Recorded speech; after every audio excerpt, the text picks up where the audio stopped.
All right. Oh, by the way, I do agree for the MCU was trash, by the way. Just thought Come on, man. It's I- time. For the most part, it's kind of meh, with a few standout. I hate superheroes mostly. Yeah, they're garbage. The ones are the Captain America. The major good ones are the Captain America movies, one of the Iron Man movies, one of the Thor movies, Thunder's War. Those are kind of the only major good. Yeah. I feel like I'll never rewatch any of them. I feel like I'll never have any. Whereas the Sam Raimi trilogy, whatever you say about it, like even if it's kind of goofy, I'll rewatch that from time to time. You know. Yeah. It's much less of a time commitment. I feel like it's much more charming. Wait, is that your keyboard? Keyboard them. Furiously typing. Is that me? No, I think it's Sorry, guys. Ego. Sorry. Oh, it's Ego. Okay. Yes. Welcome to Smudcast. Yes, We have a new user that's Ego, and his mic is kind of far away from his mouth, but that's okay. We can still hear him. But very close to his keyboard. Very close. That's okay too. Match the mic. I'm just imagining like the mic stand is just like bent over the keyboard and just He's typing with his mic. directly at the keyboard. That's okay. Anyway, let's get started. We're doing just our technology works. Okay, we can hear each other. It's okay. It just works. There you go. So, welcome to Smudcast number 175. The MCU is trash, and here's why. Part 1, characters. This is a 3-part series. Obviously, we're not doing this in any order. I'm just doing what everyone votes for, and that's just how it goes on the Smudcast. I don't care.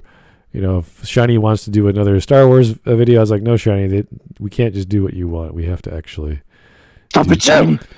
No, Shiny. Rolls up newspaper. Whack, whack. we have to follow democracy. Also, both you and I think the audience and the other crew don't want to watch any of the videos I suggest because I find the cream of the crop of awful. Oh, they're on the list. You find Maggie May fish. No one wants to sit through that. Dunn's a real gem finder. You could just search the YouTubes and find some really scary stuff. And I'm like, what is this 2-hour exposition on some dead guy I never knew that, inspired narcissists. But the worst thing about this is, I know. He's just gone on about Utah being like restriction free. He's spending his time indoors looking for these videos. Yeah, I am. Anyway, we have a 3-parter. It's not much, but it's honest work. We have a 3-parter from the YouTuber JustTheFacts. This is 1.1K sub channel. The actual video was published in August 2020. It has almost 5,000 views. So this is a small YouTuber. He doesn't have as many hits as the average bigger guys we look at, and that's fine. I don't care. We don't care about big or small. We look at everything that everyone wants us to cover. And this is only 12 minutes long. And it's very, I would say, not acerbic, but along the lines of attacking the concept of the MCU, not just one movie or this or that. It's the entire MC universe. Is it just even the idea of a shared universe? It's the actual films themselves. He seems to group them all together as the same, which you can do. You can actually look at the tropes and patterns of storytelling and how they work, and you can certainly do that, but you have to be very accurate and very specific, and I don't think he does that very well. Is it kind of like Confused Matthews, Marvel's Madness video, where he just basically complains that Marvel is ruining cinema and that they planned out a bunch of movies till 2019? Yes, it's sort of like that, only this is in 3 parts. So that in this case, he talks about the characters. He does it in a very strange way, though, that you should never do when you're talking about a film series and you have generic archetypes. I don't start arguing about, well, this Marvel universe has antagonists. And you're like, wait, what? Excuse me? Yeah. I Uh, wonder I what he hope so. thinks of. I wonder what his opinions on Black Panther are, because that's usually an interesting thing. Oh, yeah, a lot no. of non-MCU fans like that movie for whatever reason. I don't think so. I don't think he's coming at it from that kind of angle that would make an exception for that. believe it or not, he completely skips Black Panther. So, which is Interesting. yeah, I know. That's kind of more telling, to be perfectly honest. Maybe he covers them in the next two parts. yes. I don't know, but for him not to touch Black Panther and all the other there's all kinds of Marvel movies that if you want to talk about a pattern, you'd at least want to look at some of the characters in Black Panther because they're a bit different. So Yeah, anyway. they're kind of outside the norm in some ways, though they kind of fit into the formula of the antagonist is a inverted brother archetype. Right. I mean, it depends what he says. Like the Protagonist. formula is. Like it depends what his claim is about what is the formula Right. The that's pattern. common to all of these. The pattern you Yeah. could say is the same. It's the characters individually, which you have to get into nuance and motivation and arc and all this other stuff, which he doesn't really do.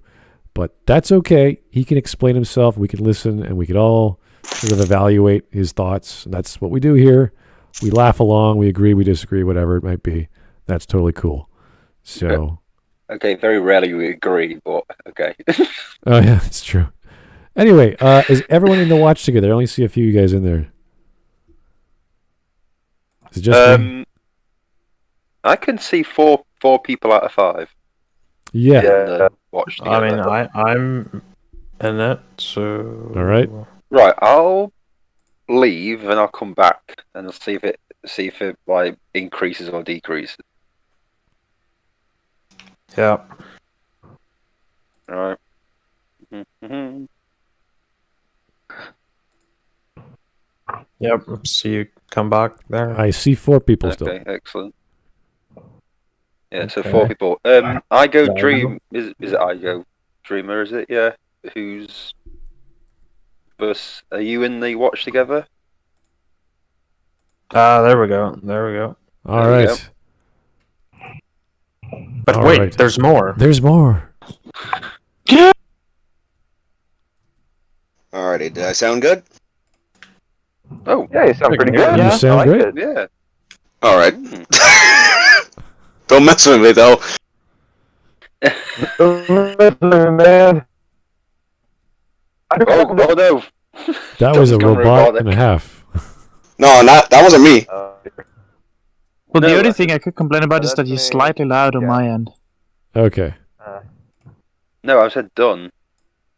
Let me Don't go mind into the robot watch edit. together. Yes. Be sure to join the watch together. And I'm good. All There right. you go. So I see 1, 2, 3, 4, 5, 6. I see 1, 2, 3, 4, 5, 6, 7 in our wonderful group chat. So 2 of you are not in the watch together. I'm assuming it's done. 'Cause Well, he's in a car or Hey. something. And one isn't in the watch together. One person, because it's 6 in the watch together. and Oh one- yeah, it doesn't show seven. the person. That's right. Okay, so someone.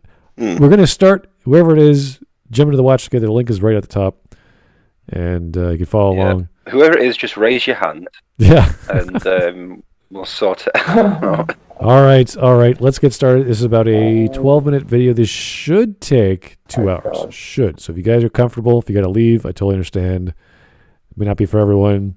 You might get angry. You might have to walk around outside, take a breather. You know, these things happen. I mean, if I couldn't get in here, 2 hours would be good. But I think I'm the biggest MCU fan here, if not one of them.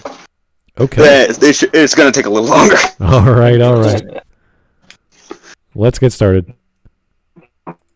Despite being one of the biggest franchises of all time and taking home the largest box office hit ever, the Marvel Cinematic Universe is trash.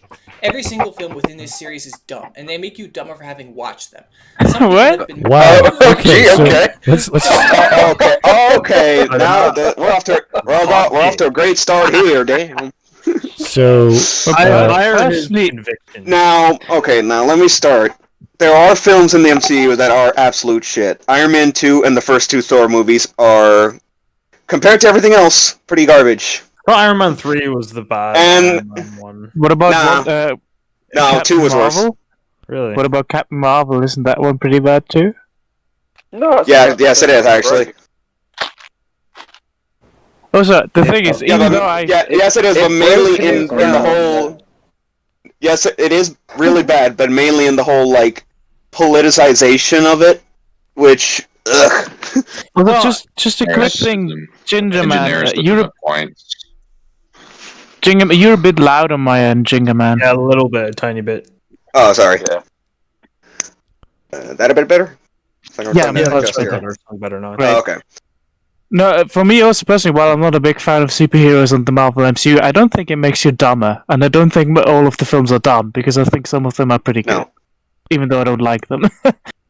Would you? No, I that's mean, fine. yeah. It's like, I'll agree. I'll admit that it really isn't for everyone, but there is at least a lot of these films that at least someone can find some enjoyment out of. Oh yeah, true. And I think Winter they're Soldier- still enjoyable Winter Soldier- to watch. yeah, they are. I think Winter Soldier and Civil War I found especially good.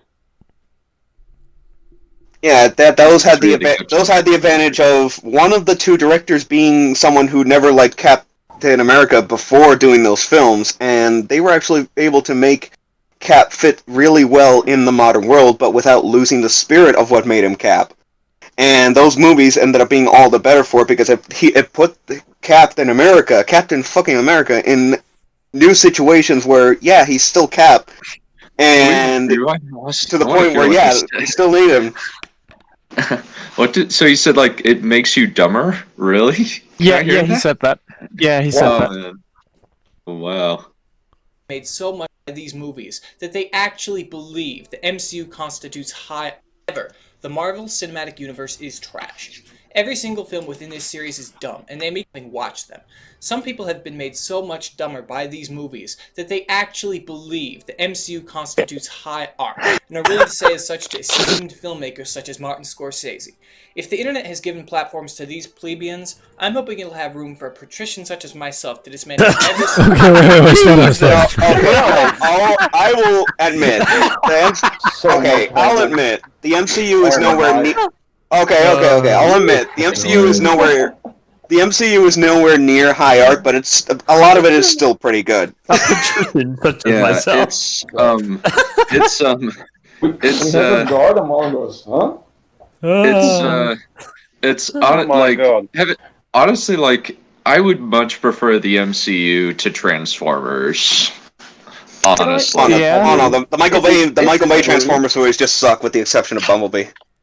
Is this actually... This isn't parody, is it? Because that sounds Well, like something I out think of a he's joke. being slightly facetious. I think he's being like over the top. I don't think he's like. A little bit. I don't think he's Most saying it because definitely. he thinks it's actually great. I think he thinks it's bad, but I do think he's being a little bit over the top for comedic effect. Also, you know, Okay. personally, just me personally, I think it's just perfectly fine to not be high art but very good. I don't know. Doesn't have to be high art to be great. Exactly. Yeah. No, Yes. it doesn't. Yeah. It just has to be, like, relatively serviceable.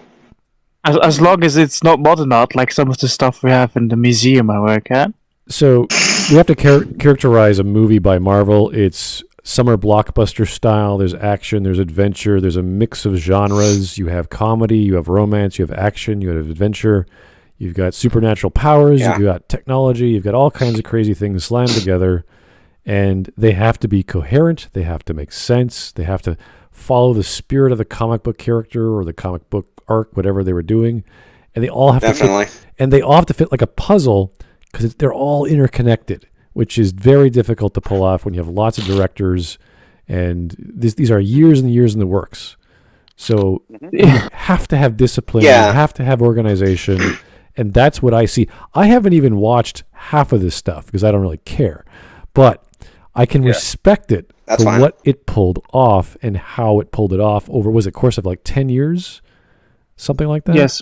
Just over, yeah. Well, to me, I feel like it's the McDonald's of film. The food isn't impressive, but the franchising and the business side of it is impressive. This just means but it's not like the best burger ever or anything. But it's still impressive that it's be able to make as much money. Do you know what I mean?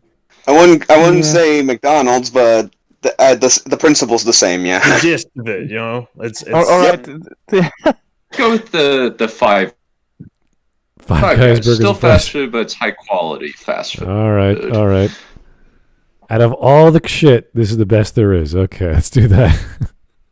Yeah. Since this is better than Transformers, John Wick doesn't have this kind of batting average since it's gone like law of diminishing quality. I could agree. Any other like that are like Star Wars is worse than Marvel at this point? Yeah. Unfortunately, Well, now it depends on a film by film basis. I feel like there are probably some worse Marvel movies. There's so many of them. Rise of Skywalker, I think, is probably worse than almost all Marvel films. Are we? Yeah. Are we completely forgetting the DC movies then?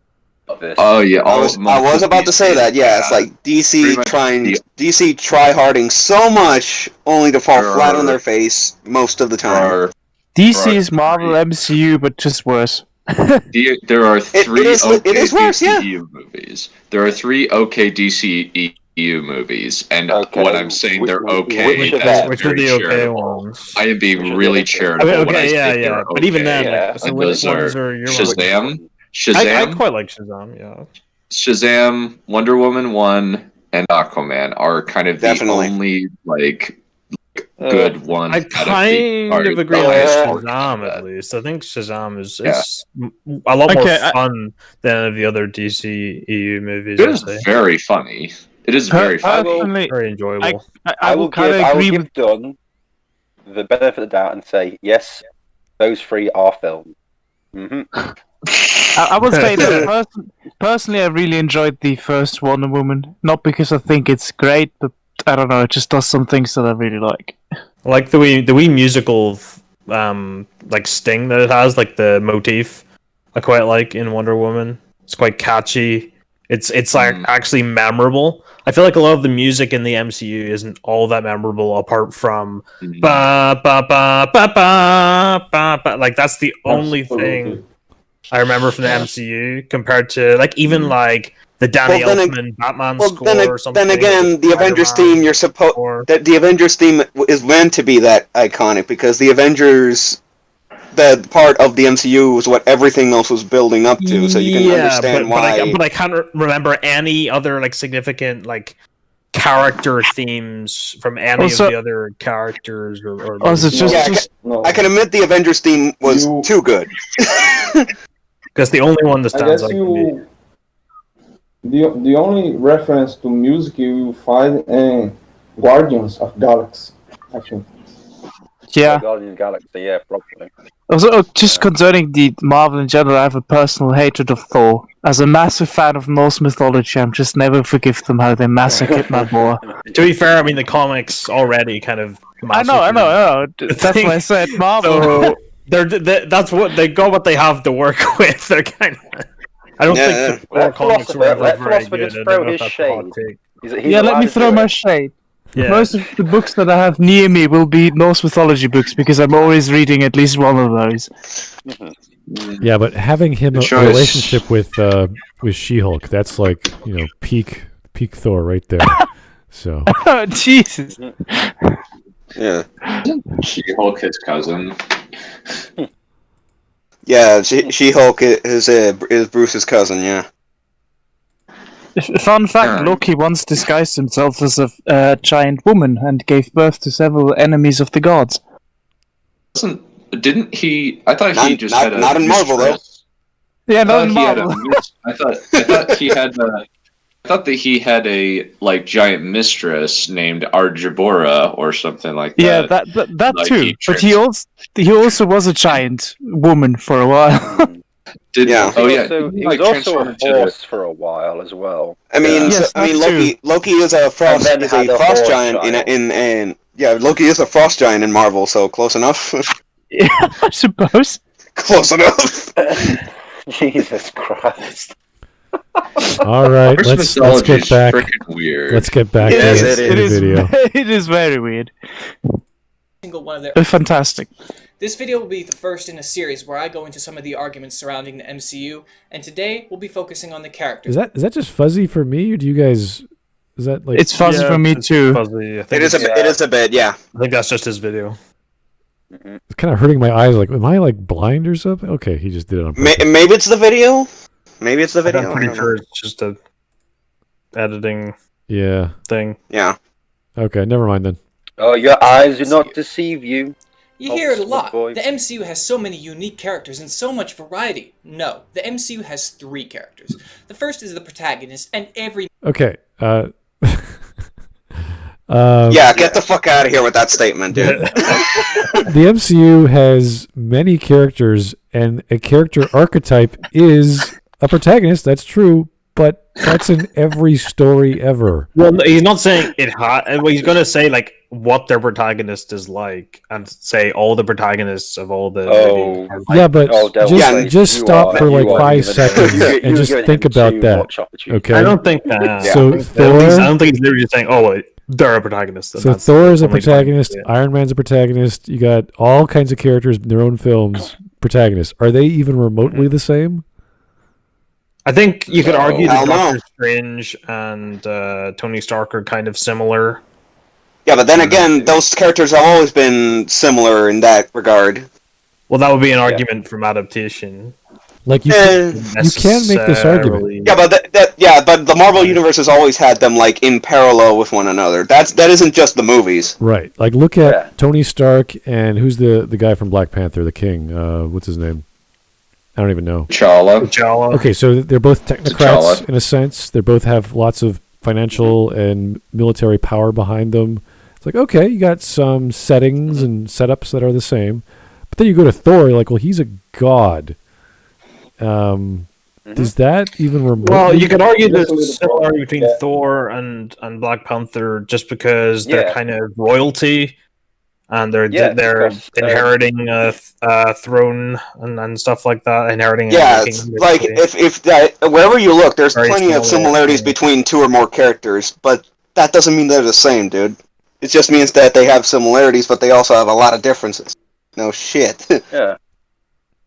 Yeah. I'm trying to picture Peter Parker, and I'm like, what the hell does he connect with? Like, it just as a protagonist, I just don't. I feel like he He's feels white, very. He's different white, to me and as Tony well. Stark's white, so Oh. they're similar. But I think like Peter oh. Parker in the MCU feels very different just because of his age, just because he's like so much younger, and the whole idea of like looking up to an older character, which isn't really similar to any of the other main I know heroes. I'd this is say. this is very difficult. So when you start making archetypes or classifications, you have to actually show how the box fits in both. And you're like, okay, this is a young protagonist. Okay, there's only one. We only got Peter Parker. This is a wizened. This is a smart. Okay, so Peter Parker and Tony Stark and T'Challa, what's his name?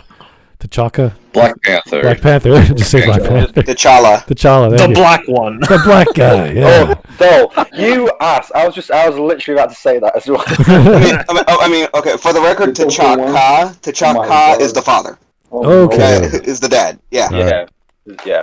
So, like, you can start doing that. Make a list, like a huge list. Say they all have these traits, but those are just characteristics. That's not actually what the story of their characterization is. So, I think we're already off the wrong foot. Yeah. Like, I think even if you want to go, like, what is their defining flaw that they're trying to overcome? Like, there's a big difference between. I think the main 3 is like Thor, Iron Man, and Captain America, right? They're like the main 3, and all the rest of them is the main trio. Yeah. But there's still big difference. There's still big difference between the main 3. That's what exactly. That's I what would I'm saying. I would argue that Thor in all 3 films is a drastically different character from Thor, the Dark World, and then what's the third one? Sorry, the crazy Ragnarok. Yeah. Ragnarok. Yeah, I can confirm that definitely. They definitely did evolve him and develop him over the course of his movies, as well as the Avengers films. And he has become more and more different from his original counterpart as the series, the universe went on. Yeah. But I think those And three then- characters even are very different from each other. And then in Endgame, he's just he's fat, lol. Yeah. Yeah, I didn't like that. He's very That's really... he's very Bad dramatic choice. and That was a very Shakespearean. bad choice. I noticed in the first two films they're very serious, and then the third one's just completely opposite, and they just keep running with that. Yeah. Okay, yeah. Yeah. I mean, Thor did need a little bit of that. They just went a bit too far. I think One they thing I was- wanted to. I think they wanted to make him kind of comedic so that they could transfer him to Guardians of the Galaxy. So One that- thing I Yeah. found funny. more kind of. Yeah, but to be fair, he is going to lose the weight anyway for Thor 4. Yeah, but I think they just wanted to show him in a comedic light For before what? putting him into Guardians of the Or Galaxy. what? Yeah, for one movie, it's fine. That's all I'm saying. Yeah. All right. So this is just They're my making little another Thor movie, are they? this is just my little nitpick of Yep. Yes. using a archetype as a character type. It just does not make sense to me. But okay, we're gonna hear his criteria. I No. hope. So let's go. Marvel movie having protagonist. He quips to let you know that he's not taking this too seriously because Marvel wants to appeal to the nihilist market. Sub-variety A. What? Okay, whoa. Slow down. To appeal to a certain. Here's the appeal. Here's the appeal to a certain market cliche. Did he say nihilist? Just Yeah, the nihilist. the nihilist market. So Nihilist? if Why you the ever nihilist? get out of a philosophy class and you learn about nihilism, no one wants to go out and buy some movies or watch some movies after reading a book on nihilism. You kind of want to Yes. be alone for a long time. We here at Brand believe that nothing matters, just like you. You probably wouldn't go to a Nihilist film. lives matter. One can be more Or do optimistic. Humor is nihilism, I guess. Yeah, that's a weird sentence. I didn't think I'd hear. A dangerous situation or whatever, where that you're supposed to be taken seriously. I don't know if Is this is that a joke nihilism? video now or he's Well, just. it is because it's kind of like you don't care about. Does this person not understand? Does this person not understand what nihilism is? I don't think so, because I don't think the nihilist demographic is very lucrative. No, they're. No one's going, wow, Nishi, what a great guy. Let's go not watch a film. Or wait, let's go watch Marvel films, of course. Yeah. I'm just laughing about the fact that we are literally now talking about the nihilistic market. I'm just like, Oh, we are trying to wrap our heads around that. You've got to get those nihilist fucking demographic. I think it's the Rick and Morty idea of nihilism. You know, like That's from not nihilism, though. that one scene where he's like, "We're all gonna die. Let's watch TV." You know that scene. I think that's pretty much it. No, if you've actually watched Avengers 1 and Iron Man 3, Tony's the furthest thing from nihilist, dude. Yeah. he's a futurist. He's firmly believing in the future. It's just so stupid. Yeah, it's like, and Avengers 1 and Iron Man 3 really drive the point home on that one. Yeah, somebody saw a big word in a dictionary and thought, I'm going to use that in my review. Yeah. So, did you, Wanted to use the big they word. have their word of the day calendar on hand. Yeah. Why do those people use those? Why do these people always use these words in contexts that don't make fucking sense? Because they're idiots. Anyway, next question. Plain and simple, yeah. All right, let's keep going. I'm not hearing any disagreement. That's because even the theater-going masses can't believe that Captain America would be quipping every 5 minutes, but he still quips often enough to let you know that we're not taking this seriously because, again, Marvel wants the money of people who don't care about anything. And what exactly is wrong with Cap What? quipping? What is the issue there? He's been through enough. He's a soldier as well. Soldiers What quit is to you're factually? You're factually wrong. You're wrong. Also, what Did did you he actually just say? What did he say say that in they this want- scene again? By the Did they way, want to appeal Captain to America. people who don't care about anything? What? People who Yes, are yes. humorous don't care about anything. That's a weird take to have. Really? Really? Captain America, who's been through the utter hell of World War II? I feel like the That's America's Ass is a little bit far from Captain America, but I personally don't think so. They built that up for a little bit before that. Fair enough. I'm still just. I don't think he understands what nihilism is. Nihilists are humorous, and humorous people don't care about stuff. I care about loads of them. I guess the author of Kings of the Wild, who puts Dumb and Dumber references in his book, is a nihilist because he doesn't care. One last thing before we move on. It's like, say what you want about MCU Cap, at least he's better than Ultimate Universe Cap, because Ultimate Universe Cap, Jesus. I've heard nothing but bad things about the Ultimates. I had no clue what the Ultimate Universe is, but I agree. Yeah, the Ultimate Marvel. The Marvel Ultimate Universe. That version of Cap is such an asshole. It's like he's almost completely unrecognizable besides the costume. Is that the newest version of it in the comics? No, it's from the early to mid 2000s. But jeez, I'm glad they threw him in the fucking dumpster when the first chance they could. Yeah. Humorous people don't care. In what universe does it make sense for Captain America to say that in that moment? How is it consistent with his character at all? Why should he care enough about it to say it? It is. Moving on. The actual character in MCU films is the sidekick. The sidekick is the same in every single film. Their job is to ground the... Okay, so he went from protagonist to sidekick, so it's another archetype. Side characters, secondary characters, they're roughly the same thing. Literally, by the way, Dollface, you were wrong, by the way. He didn't really explain what he meant. He literally just said protagonist. And then gave the vaguest of vague... Well, he said they make quips. They make quips. That means nothing. Okay, that means nothing. Protagonist. They appeal to the nihilists. So they're protagonists who make quips. Yes. Every single protagonist in the MCU makes quips. Every single one of them. Constantly, without end. It is constant quip after quip after quip. For the record, it's like using Rhodey to explain this, and yet message coming in. Rhodey has become very much his own character, despite the armor. Okay. Fair enough. Oh, here's Joe Crazy. It's funny how they changed the race of the Ancient One because the CCP hates Tibetans. Really? Yes. Well, to be fair, I'm pretty sure but then again, it really doesn't affect anything in terms of the story for the movie. It's still still just fine at the very least. And also, the Chinese hate everybody, so... that's true. There's actually a very specific hatred between the Chinese and the Tibetans. I've personally witnessed one.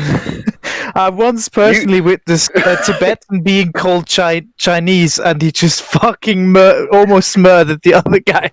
It's just like they just... And this is in Switzerland as well. The peaceful capital of the world. It was in my basketball team, and just two guys got into a little bit of a fight. Okay. Two guys got a little bit of a fight. A Tibetan nearly killed someone because they call them Chinese in a basketball game in Switzerland. Yeah. Really? Okay, if you tell that story anywhere else... Point is... Fair point. Chinese and Tibetans have a very strenuous relationship with each other. Yeah. They also don't like the Chinese also do not like Vietnam either. They also don't like the Japanese. Or Taiwanese, or people from Nepal, or people from India, Pakistan, Russia, Korea. Eastern European countries, Western European countries, Africans, Middle Easterns, people from Australia, and people from the Americas.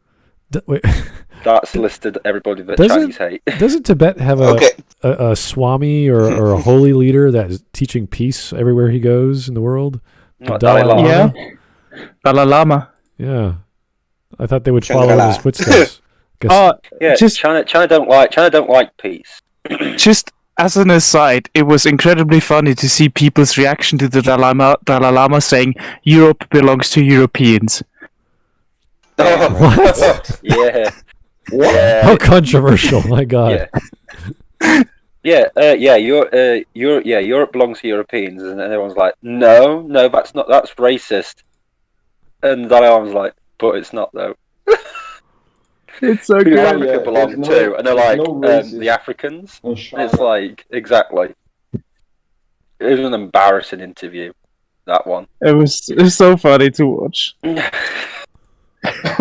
Anyways. Yes. Here's Taker 610. Nihilist fans of the Nile River. Oh, this is bad. Beautiful. See, because you made a joke, that means you're a nihilist now. So the MCU. Yeah, sure. Yeah. Oh dear. Full circle. That doesn't make any sense. The point is, the race change for the Ancient One didn't make the film any worse. End of story. Yeah.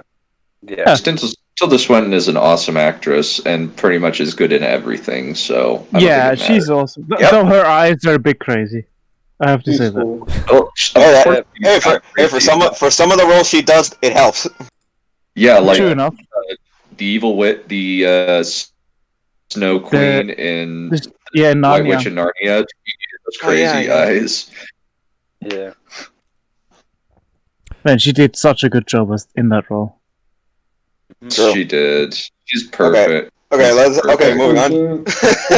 School move. All right, let's keep going. Bless you. Film into confidence to one person and to create a somewhat believable world where not everyone's a comedian. By being the straight man to the protagonist comedian, they get to allow Marvel to employ the same comedic relationship in every single film they put out. One would expect that funny man, straight man will get old eventually, but not for Marvel fans apparently. To be fair to the character of Rhodey, he's always been that for Tony. Let's just have that cleared up. Right. That's the example from that film, but he's talking about a pattern for all characters where you have a straight guy and a funny guy. The thing is, that's comedy in general. You always have the guy trying to make a joke and the straight guy going, what the hell? There's other types of comedy. Oh, yeah. And the Marvel films have sort of a consistent comedy style. You know, there isn't really... Right. You don't go into a Marvel movie and have a really different style of comedy. You kind of know what to expect. Exactly. This is a good point, though, because if he finds a pattern of the Marvel films that have that style of comedy and they're in every film, I don't see why that's a bad thing unless he just doesn't like it because it's redundant. But then you'd have to actually show this joke is bad. This character is not funny because XYZ. To tell the truth, I'm not. Is he going like, I can't find Marvel comedy because otherwise I'll be a nihilist. Yeah. But yeah, that whole thing has worked for them in a lot of the films up to this point. So if it ain't broke, don't fix it. But yeah, like Smudge said, that is just comedy in general. And if it works, well, it works. Yes. All right. Vladimir Dragunov, thank you. Where's the lie with the Dalai Lama? The Dalai Lama is absolutely based. Oh my God. He's fair point. Based, yeah. He's based in the teachings of himself. Supposedly, he's prestiged on every Call of Duty game since 2010 as well. Also, like, he's bringing up Falcon. Sam Wilson isn't jokey joke man. He's actually relatively serious. Like, he runs a support group for veterans, and he's relatively serious when he's in that mode. Yeah, so I really don't understand where he's coming from. Hey, but no, wait. I know it. He's black. The other funny guy is black, so they're the same. Yeah, black people are funny. God. Whoa. Okay, yeah, but in all seriousness, the movie itself. In the movie itself, he says he's pararescue, and for that job, you really gotta have your head in the right place. Everyone, listen. Every black actor is just a carbon copy of Eddie Murphy, and that's just it. So I'm gonna call bullshit right there, man. We're all living in fucking Norbit. Oh God. What? I didn't hear that at all. What did you say? Yeah, what did you say, Ego? What did you say? What did you say? Igo, what did you say? I don't know. Okay, excellent. All right, fair enough. Moving on then. Glad you cleared that up. All right, let's keep on going here. Comedic main quip role is delegated to the sidekick because apparently it's impossible to have two professionals working together and for it to be entertaining. One last note about these characters. They're disproportionately black. Why did you show Dread? That is. Whoa. What? Whoa, okay. Okay. Also, I just... I was just making a stupid joke. Yeah, they didn't want to bring in the character of the magical Negro into the MCU. They thought, I don't know, that was a bit of an edgy character in the comics. I don't know if we want to bring that character in. So, for those who don't know, Baron Mordo in the movie is another race change, and again, it really doesn't make the movie worse. So because because Chiwetel Ejiofor is awesome. Okay, so the trope of the magical Negro, we've talked about this with other videos, not in the MCU, but in various period pieces that deal with racism, where you have the male or female protagonist who gets taught by the magical Negro how to be a good person or what's the right thing to do and that sort of thing. We see a few period pieces like that from Once a Slave, there's a whole bunch of female teacher movies where they go into the Bronx or they go into some bad part of town to teach a bunch of kids. And one of the kids or one of the parents have the magical Negro trope. And I've always argued there's nothing wrong with that trope. That's a good thing because it shows a minority who's trying to teach the protagonist or the main character what's the right thing to do.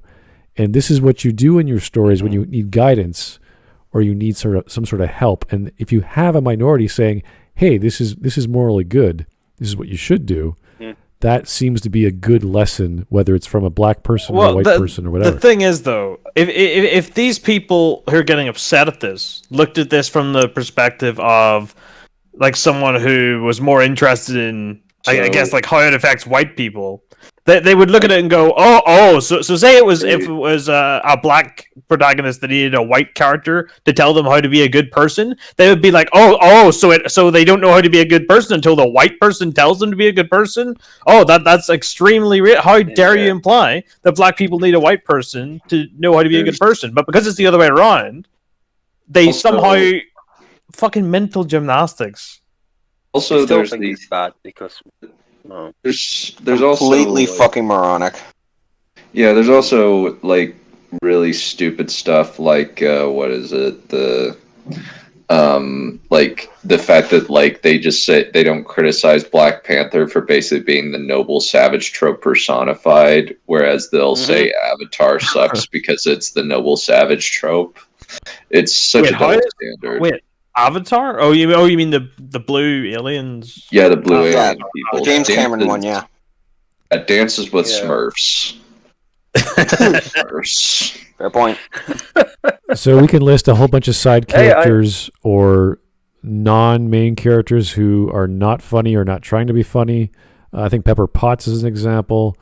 The Peter Parker's friend, what's his name? Ned Leeds. Yeah, they're not. None of those kids are funny. Yeah, they're not magical Negroes. Well, apart from the bit where he goes, what is it? The teacher comes in and he's like, "What are you doing?" He's like, watching porn."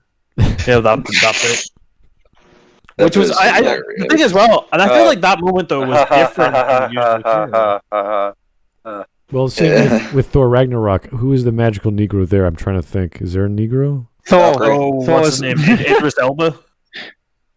Oh, in the Thor movies. I was thinking of to be Valkyrie fair, or something. Heimdall doesn't interact as much with Thor in that one, but he is black.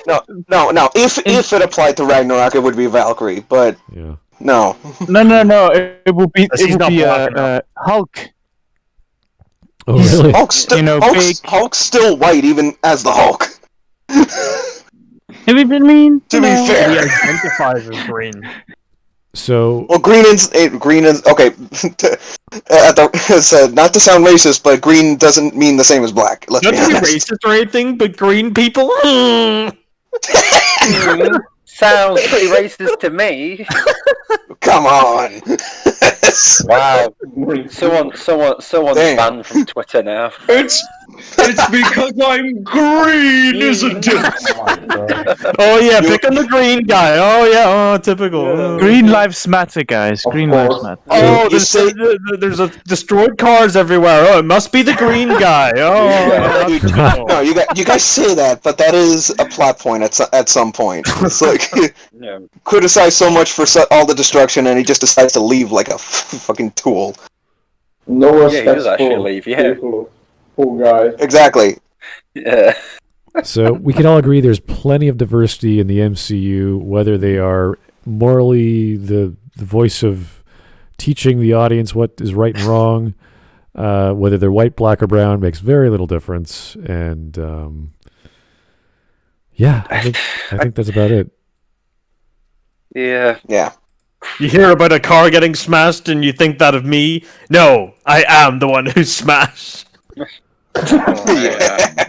Smash. Well, damn. Well, he certainly smashed his cousin, I guess. Where's Zach with his soundboard when you need him?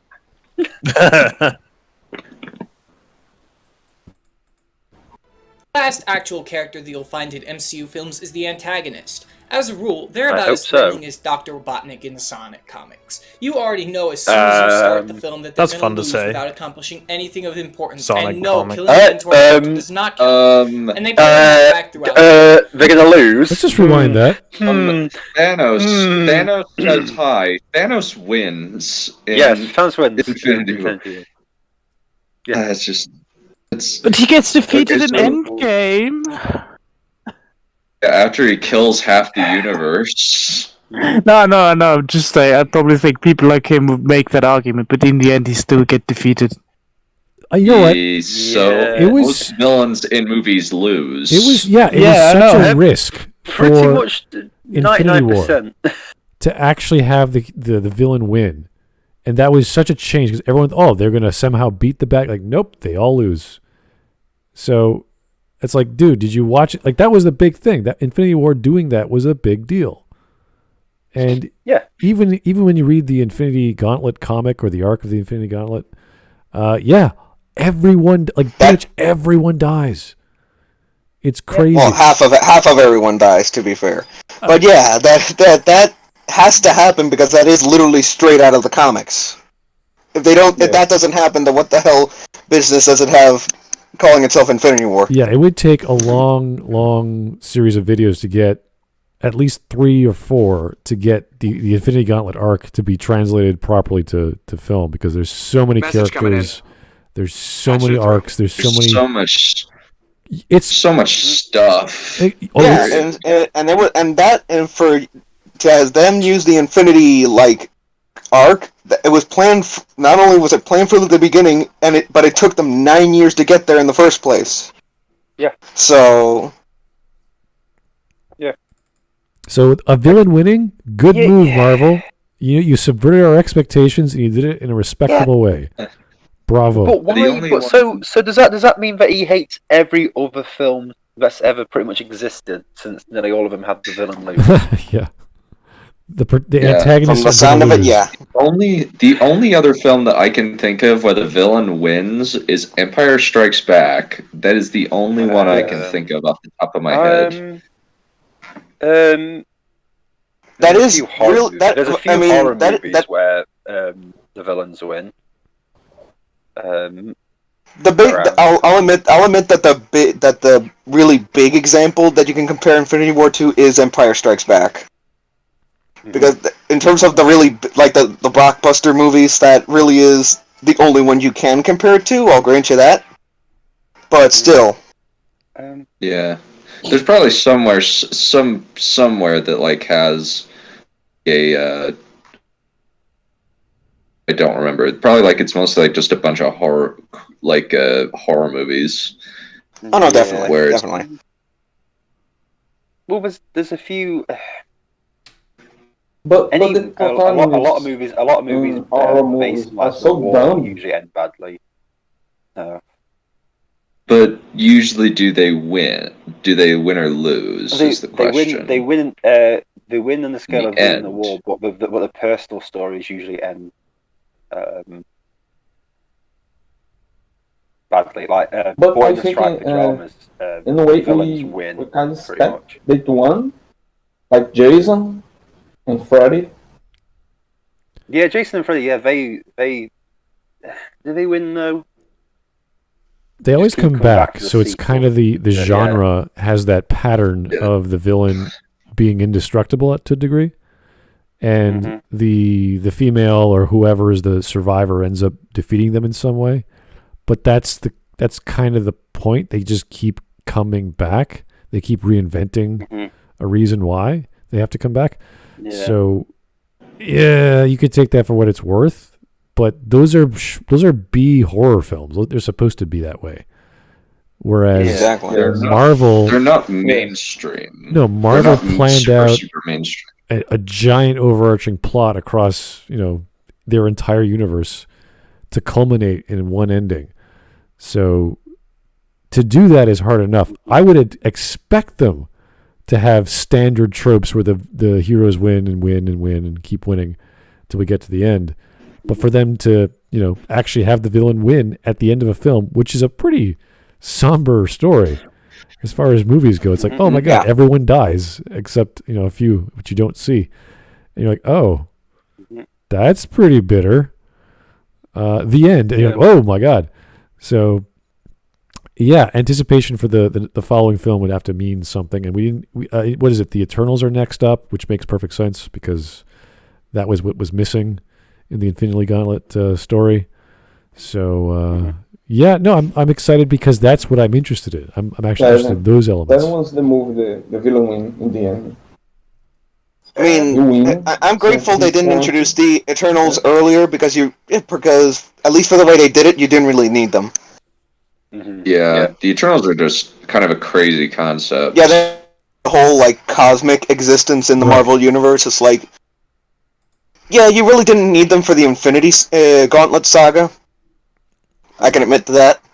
Well, because of the style of Jack Kirby creating all these crazy characters and doing things like Galactus, and that would fit just fine because they were in the Infinity Gauntlet story. So, but it's I mean specifically in terms of how the MCU did it. They weren't really needed. Oh no! Obviously, the adaptation has to fit whatever limitations of the movie and the films and the series, but it makes sense to now introduce them and do its own thing, as opposed to them caring about what Thanos wants to do with the universe because they're like, we don't care. Sure, why not? Maybe they don't give a crap. A lot different in the comics, but that's again two separate beasts. So there's nothing wrong with adapting something for a different media. Anyway. Taker 610, thank you. Will Smith in Aladdin literal magic Negro? You know what? You're not wrong. Let's not go back into that. Let's just keep going. Yeah, that's not a definition of a term, but literal magical, yes, you're right. Anyway, in a literal sense, yes, but he also he's still he's not wrong there. Not in a literal sense, but as well. So I'd say it pretty much is the trope on literal. But that's only because of the actor, not necessarily the actual character. Oh, I don't know what you're on about here. All right. Okay, moving on. Well, as soon as you start the film, they're going to lose without accomplishing anything of importance. And no, killing a mentor character does not count. And they play on that. All right, whoa, slow down. Not necessarily, because, well, first of all, the journey that counts, not the destination. So. Okay, how many mentor characters die in the MCU? Not just. Well, Tony Stark does. He's kind of a mentor of Peter. Okay, so. Jensen in the first Iron Man movie really isn't a mentor. They're just stuck together. Yeah. I I think. Let me see. And Dr. Erskine and Captain America only made him. First things first. What are we classifying as a mentor character? That's So, a good point. Yeah. Somebody who teaches the hero something. Yes. Would Odin count as a mentor character? So, obviously, like Obi-Wan Kenobi or a Yoda. I suppose what's her name? And Well, the ancient one is definitely the ancient a mentor. Yeah. Yep. Yes. It's definitely a more classic example of the mentor. That is a actual plot Would you guys point. Would you guys count Odin as a mentor? I kind of don't. Sure. That's what Say I was no, asking. he I doesn't also mentor not. the character. He doesn't mentor Not Thor so at all. much. No. I don't Barely think- at all. Just a little, but not much. You could He's argue. more like Also, just he doesn't angry get dad. killed by he doesn't get killed by anybody. He just dies. Okay, how about Peggy Yeah. Carter? Yeah, but the mentor still Give your dies. take. If he were a mentor, Yeah. it's just the death of the person that Okay, counts. how about So hang Yondu? on. So he would No, say it's no. It's not dying- it's not just the death of a person. The villain has to kill the mentor. Oh, okay, my bad. Sorry. Oh, so But that doesn't count. Yeah. in that case, then Yondu doesn't get killed by the villain in Guardians of the Galaxy. Exactly. Well, it doesn't count. It's not. It Yeah. doesn't count as Yeah. a consequence. It's not enough of a consequence or something. Well, if you think about it, he does die because of the villain, just not directly. He only died to Ego because he got involved with his son, but it wasn't in a direct capacity, so it still doesn't count. Yeah. Really, There's not that many mentor. There's not many mentor. It's only the ancient one that comes to mind. There's not really many mentor characters But- in the Marvel. Right, but universe. just to make his point, he's saying it doesn't count if a mentor gets killed by the antagonist. I'm like, murder doesn't count? Really? Yeah. Murder doesn't count. It's only winning in the end that counts. Because that's a specific It's plot only the point. final What do you victory. want? The final Not victory is all that counts. Not even Game of Thrones or The Song of Ice and Fire has the bad guys set up to win in the end. And Well, that's then one what of are you the defining the bad darkest guys as? stories Oh, ever. White Walkers. You also Revenge of the can't even Sith, count. I just remembered that's a film where the bad guys win, but we know they lose later on. So does that still count? Yeah, so, which film? so in the end, it doesn't count because it gets reversed anyway. Same goes for Just like the Thanos in original Endgame. trilogy. Yeah. So then that can work for Empire Strikes Back now because we know that they lose in Return of the Jedi. Oh, and So- the Empire still loses. Yeah, but that's what I mean. But the dark side of So- the Force is a pathway to many abilities. Some consider So to I'm be not unnatural. understanding why he thinks this is all crap. The MCU is rubbish when it follows tropes that other film series follow. That Not almost just that films, almost all books. kinds of entertainment do. Yeah, Yeah. books. Yeah. Very rarely do you have a book where the bad guys win in the end. They'll have victories throughout the books, maybe, but they won't win the But they don't- whole but they- thing. Yeah, but they don't count though. Well, no, the argument is that he So did something. stupid and reductive. Or sorry, the villain does something that's of no consequence, and then he said killing the mentor doesn't count. And I'm like, again, murder doesn't count when it's a plot point, and Mr. What's his name has to go and figure out how to save her and yada yada. So, it's integral to the plot. Like that's really relevant to the story. You kind of need those things to happen. So evil Dr. Redface kills Bat Spider's girlfriend and mentor. It means nothing. So Wait, who are you talking about? I just made up two characters. Don't worry about it. I'm just saying this is how ridiculous it sounds. It's like, okay. Oh no, okay, I get it. This means nothing, and it's like, yeah, this means nothing. But how do you enjoy movies, or even watch movies, or it seems like very basic Read things he doesn't like. books. Yeah, but even Yeah, books, he probably doesn't like. books. No, I'm not gonna read this. Oh, look at that, Voldemort loses. Rubbish. Exactly. Sauron loses at the end of Lord of the Rings, or Shaitan loses at the end of Wheel of Time. Yeah, this is very cinema. Moriarty loses at the end. This is like a very cinema sins type critique. It's like the villain loses. Ding. I mean, to be fair, it took Voldemort a really long time for him to lose fully. Yeah, but it doesn't matter though because he loses in the end. No, I know that. I know it matters. It just took a while. Could him trying to kill a baby and failing be considered losing? Yes. Yes. No, actually, not technically. Yes. If you go out to kill an infant and then fail miserably to the point where you get disintegrated, and spend the next 16 years trying to come back, you've lost badly. Yeah. You have. Then you lose to him again. Yeah. Twice. You lose twice to a person before they're out of short trousers. That's embarrassing. All right. Here's Same mummy twice. You should have one mummy, Dad. Same mummy twice. Yeah, exactly. All right. Here's Jake the Surgeon. Only good line from that movie. Which movie? I'm trying to read this straight face. Tomb of the Dragon or The Mummy 3. Oh. All right. Look at my big Pringles can for bashing a popular thing. I am an adult. By a troglodyte. Yeah, this is pretty much it. Yep.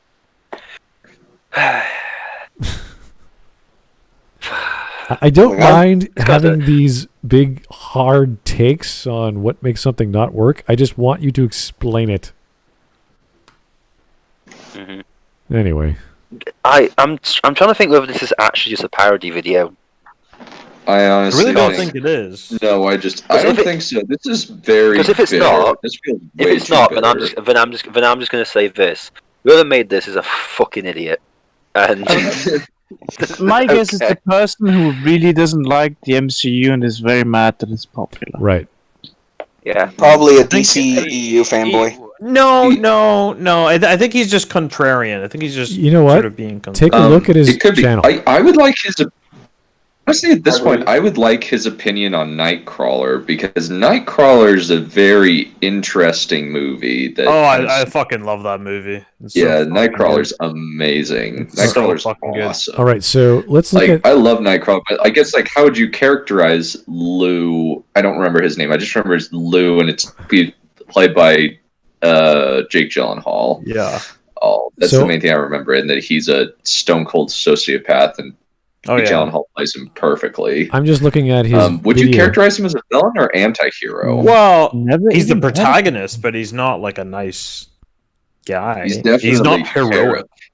Yeah, he's an awful person. Like he's a terrible. But he's very compelling. Like when you're watching the movie. At least to me, I'm still rooting for him.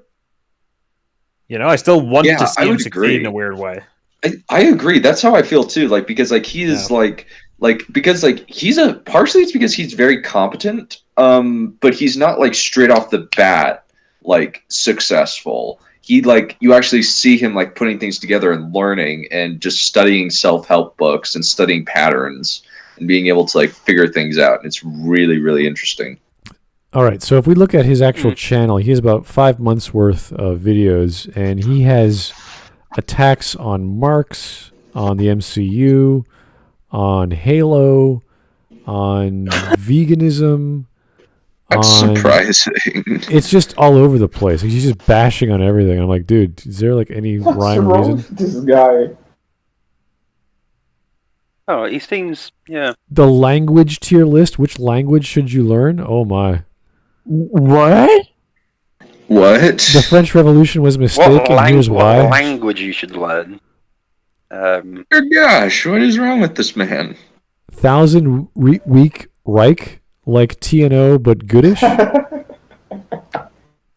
Wow. Okay. Kind of fellow. Is he still making videos? The Rise of China is overrated. Okay. price of The China. price of China is overrated. I think we should move on. I think we should move on with the MCU video, please. Yeah, let's. Yeah, let's I keep going. agree, but That's his last video. Before things get out of hand a bit. All right, let me read the super chat. We'll keep on going. Jake the Surgeon again, thank you. He probably thinks Devilman is a happy story. Oh.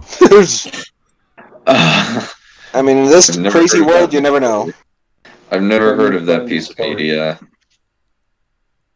Well, it's a joke that someone was making about Maggie McFish before, and we were like, oh, is that real video? She didn't. Oh, that would have been awesome. So, anyway. Oh, yep. That fact throughout.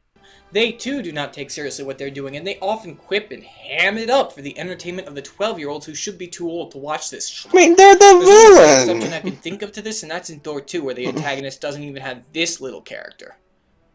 These three characters and the relationships between them are constant throughout. How does Thanos ham it up? What is wrong with you? I bet he fucking hates. I bet he fucking hates all Batman-related movies. Then, but in Infinity War, he's Wait, what was the third character again? So the first one was Protagonist, second one was Comedic Sidekick, and the third villain, the antagonist villain. Those are the only three characters that exist within Marvel. I mean, yeah, the villains boast, they show off their power, they demonstrate why they think they're gonna win. It's like, that's just just how villains act in general, dude. Oh, I swear to God, if this cunt likes Suicide Squad but doesn't like flamboyant. I don't think he does. I don't think he likes the DCEU either. I'm pretty sure he doesn't. Maybe he doesn't like anything. Probably not. I wouldn't be surprised. Let's back up a little bit. I really I could barely understand. As threatening as Dr. Robotnik in the Sonic comics. You already know as soon as you start the film that they're going to lose without accomplishing anything of importance, and no, killing a mentor character Not necessarily. And they Message play on that coming in. fact throughout the film. They Pass it too through. do not take seriously what they're doing, and they often quip and ham it up for the entertainment of the 12-year-olds who should be too old to watch this schlock. There's only one exception I can think of to this, and that's in Thor 2, where the antagonist doesn't even have this little character. These three characters and the relationships between them are constant throughout literally all Marvel movies, and are the main reason why they all feel the same. You'll note that I didn't mention a romantic interest. That's largely because using the word characters for these one-dimensional cardboard cutouts would be an insult to every writer that ever actually put an ounce of effort into making characters with Pepper Potts and Peggy Carter, you son of a bitch. This is a very bad take. This is terrible. That last sentence, I literally felt the rage. No, Jane Foster, he's absolutely right about that. With that shit. Yeah, but you're gonna say that you're gonna clump together Pepper Potts and Peggy Carter among other characters with her. Really? Honestly, Nikita from Black Panther, I don't like that movie at all. But she's a good character in that movie. Like, she has a personality, partially because Lupita Nyong'o is an excellent actress. Oh, I can definitely agree with that. Yeah, Lupita Nyong'o was wasted in Star Wars, utterly wasted. Yeah, utterly wasted. I just can't stand that. Why do you have to waste so many good things? I don't know. Here is Jake the Surgeon. You should read Devilman, Dunn. It'll depress you. Oh, gee, thanks. No, don't help him, man. He'll call it nihilist. Well, honestly, like right now, I'm in the middle of Fires of Vengeance by Evan Winter, and I'm enjoying it so far. It's a very impressive second outing from a self-published author who actually got into the professional publishing business because his book was so popular. Yeah, we all have lists of books we have to read, and we're like, in no particular order, we just get them as they come. And we're like, oh. Yeah. Yeah. The next one on my list is by Joe. It's The Trouble with Peace by Joe Abercrombie. That's the next one on my list. All right, let's keep on going. 7 films. tell me what her primary motivation is to be an Avenger? Can you tell me how it shows up in her actions from film to film? Can you tell me anything about Sharon Carter's motivations at all? Can you tell me what this woman's name is? Sharon! If the MCU had fulfilled its potential, I don't know. Give me 5 seconds to look at her. Characters. Of course, that would be a reason to praise it. And it Rachel would have been so easy McAdams. for them to do. I mean, to be fair, you're not going to remember absolutely everyone in the Let's talk about one MCU. particular Let's be fair. Bruce Banner, aka No. the Incredible Hulk. Ever since the 60s, the Hulk has embodied something in all of us, the inner rage that we dare not release for fear of hurting those close to us. What? But as we No, are Bruce no. Banner, look at the world, we start to ask, aren't No. we right to be angry and smash the No. existing order?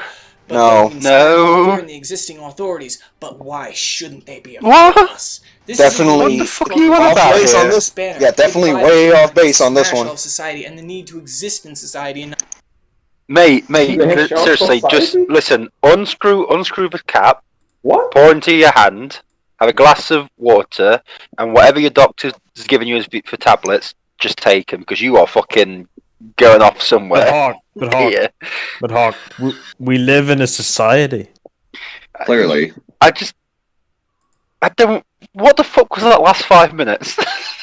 We live in a society. Just because I don't that's know. part of the Hulk's character doesn't mean that applies to all of society, dude. I guess let's rewind. Like I didn't hear a lot of what he was saying. Let's Yeah, go ahead and put the Hulk part of this whole thing again. I'm gonna be quiet. plethora I'm of just- truly unique characters. Of course, that would be a reason to praise it, and it would have been so easy for them to do. All they had to do was read the comics. Let's talk about one particular Which they did. example. Bruce Banner, aka the Incredible Hulk. Ever since the 60s, the Hulk has embodied something in all of us, the inner rage that we dare not release for fear of hurting those close to us. But as we or Bruce Yes. Banner look at the world, we start to ask, aren't we right to be angry and smash the existing order? But then we inspire more fear in the No. existing authorities. But why shouldn't they be afraid of us? This is a What? unique struggle and What? journey for Bruce Banner. The divide between wanting to smash all of society and the need to exist in society and not wanting to hurt the Here we well-meaning go people in again. it. So of course, they Okay, did he actually read the Hulk comics? That's a pretty broad characterization of the Hulk. That's a I don't. pretty much. I can give that assessment to a lot of characters. There's not just the Hulk. I'm quite sure Worldbreaker Hulk would be a little different, or is it Rune Worldbreaker? I can't remember the. Yeah. Well, you're just Worldbreaker. Yeah. Yeah. But even then, we're not going to get that in the MCU because of what they've done with the Hulk, for better or for worse. Also, there's Also, the distinct problem of the fact that the rights are really dumb. Split between Marvel Studios and Universal, for those who didn't The know. Hulk is a really bad example of a character in the MCU to use. He's very I've- unrepresentative. I've just a question. Why do these people always try to take the struggle of an individual character and make it about society? Because we live in a society. That's what I'm saying. Just because that's part of the Hulk's character doesn't mean it applies to anyone else automatically. Because these people are insane. That's probably the best explanation. No, The dude, world- you can get away with saying that shit for the DC characters, but not for Marvel, dude. Yeah. No. It's just- Is no. But yeah, I agree with Dunn. Whoever these people are insane. So yeah. Here's Jake the Surgeon. That is the most tism take of the Hulk I've ever heard. My brain cells are about to take a bath with a toaster. Oh. dude, you're not the only one, Jake. I feel the same damn way. You shouldn't take a bath with a toaster. You should play the violin with your arms and a knife. and barbed wire for the string. I just listen. I'm not the biggest fan of the MCU or Marvel in general. But fuck me, mate. Jesus. Even this is better. Even this is like a terrible take. This is an awful. This is. Also, by the way, can I just say something? Your inner rage is not like the Hulk. No. No one's inner rage is like the Hulk, dude. No. I have things to be angry about, and even I'm like, yeah, whatever, fine, sure. I'll get frustrated, but I won't like smash The Hulk, something. basically, the basic description of the Hulk is basically the gamma radiation that bombarded Bruce Banner. All that did was just, on top of making him a giant green monster, it's like mentally it just took off, it just unlocked that restraint of expressing your anger. Patching it through. Yeah. That's all the Hulk transformation does. The Hulk, like the gamma radiation part is just like, that's just to facilitate getting this character that gets powers through being angry. Yeah. You know, it's just to facilitate the idea of having a character that has their powers tied to their emotional state. Yeah, something that does apply to society in regards to the Hulk. It's like, yeah, it's like we get angry, but the whole point is like, there's just sometimes that we just want to express how we feel. At least that's what I think it's kind of cathartic to watch the Hulk destroy things. You know, it's quite like. Yeah, it's the inner toddler. It's like a sort of wish fulfillment to a certain degree. Basically, exactly, it's wish fulfillment in that regard, and it's like that we just want to let that rage out. We just want to express that feeling so bad. Exactly. Yeah, to that extent, I can see the idea that it appeals to something that we can all relate to, or most people can relate to the idea of wanting to express anger by not being able to. Yeah. But I feel like he's going way more deep. He is thinking about it way too much. He's like, "Oh, you want to overthrow the structures of society?" He's like, "No, I just want to punch something until I feel better." I just want to punch. The Hulk clearly symbolizes the proletariat wanting to revolt against the bourgeoisie. The proletariat anger against. That's why he's always fighting the military-industrial complex. You know what? Interestingly, I don't think. Well, I don't think this YouTuber is like left-leaning. I just think he's just angry. No. Well, I think he is. No, we're not saying that. Videos against Marx, but I still think he's left-leaning. I was just making a joke. You know what? I'll watch his video on why he hates Marx or whatever. Maybe he'll like, Marx got it wrong. Mine is right. Maybe he has. You'd be surprised how many there are literally like leftist critiques of Marx and how Marx isn't. Oh yeah. There's You'd be surprised how much there's 137 different versions of socialism. All right. At what point will there be a video? Will there be a video about Marx being wrong and a certain Austrian being right? Yeah. Okay. All right. Let's keep going. Marx did not go far enough. Take your 610. Okay. The point is that there is definitely something about the Hulk that people can relate to in society. Just not what this asshole's saying. Yeah. All right, so Tigger 610, Cinematic Venom's LOTR video, but it's Marvel. Really? Huh. Wait, I didn't hear any of you. Two people are speaking. What was that? Cinematic Venom's LOTR video, but it's Marvel. Yes. Cinematic Venom. Oh, Cinematic Venom. That guy. Yeah, that guy. I've only seen bits of that guy. I've only seen bits of that video, but I can definitely see where he's coming from with that. For no reason. For no reason. The villains just want to take over the world for no reason. No reason. Sure, no reason, my ass. No reason. He just makes stupid quips for no reason. No reason. He just kills mentors. Yeah, this guy can fuck off for that. It's like, Harry Potter was better. The villains lose at the end of the film for no reason. No, dude. Voldemort definitely, at face value, looks like he wants to conquer the world for no reason. They explain it, but at face value, as someone that doesn't care about that crap and just sees Voldemort at face value, that's what they might think. Yeah. Voldemort's just a psychopath. Voldemort's a psychopath. Voldemort's real motivation is that one of his parents took his nose and never gave it back. Really? His dad like, I got your nose. And he's like, Okay, give it back. Like, no. Just walks reason like- to take over the world is his dad took his nose out with him while he was buying cigarettes and never came back. Yeah, he went, got your nose. much. Yeah, and they just walked out to get cigarettes. It's like, really funny. All right. Dad. All right. Jake the Surgeon. Please. Sideways for attention, long ways for results. Jake, Yes. what are you talking about? Yes, that's true. He's on about, cutting yourself. Yeah. Oh. You've fallen for one of the classic practical jokes. What? You've fallen for one of the classic blunders. And I don't know what the hell happened there. Long ways What for the results, heck yeah. happened to me?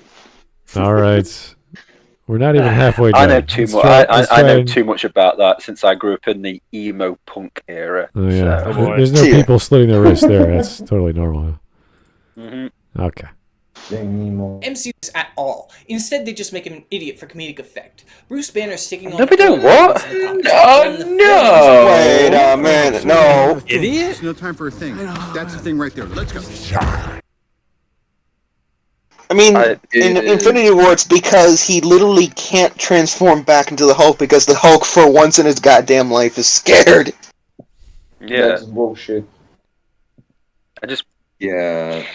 Say what you. Oh, okay. I mean, say what you want about that specific plot point, but they do at least explain why he can't do it. Yeah. Yeah. It's just performance anxiety. Come on. That is pretty much what it is. Yeah. It's a yeah. Come on, guys. We've all been in a urinal with a guy 2 foot taller than us, and we've had a bit of problems. That is pretty much what it is. It's performance anxiety because he got his ass beat by Thanos. Yeah. Okay, here is a super chat from Taker610. It's a quote from Gimli, apparently from the same video as Cinematic Venom. Let them rot in Mordor. And that's referring to Frodo and Sam. Oh, yeah. Oh, God. Yeah, I remember that. Jesus. That's a lie. Sure. Gimli was just like, you know what problem we're not going to have in 2070? Frodo and Sam. Because we're just going to kill him. Give us like, do you know something? I don't like short people. Here's the thing, I legless fucking just hate said. hobbits. It's a joke because Gimli's short, but he hates short. Oh. Yeah. It's like midgets and dwarves. Yeah, they don't like each other. Don't smoke pipe. Dude, you're embarrassing me in front of the wizards. He's calling out all the superheroes on their hypocrisy and fear, while in the films... What? No, you don't care about me. You're not my friend. No, I don't even like the Hulk. He's all like... smash. He's managing to be genuinely fear-inspiring in the comics, while in the films... It's not that easy. To be fair, they've done barely anything with him to begin with. So hold on. But here's a difference. Hold on. Here's a problem. No, here's a problem. He's talking about the Hulk in the comics, right? The actual Hulk.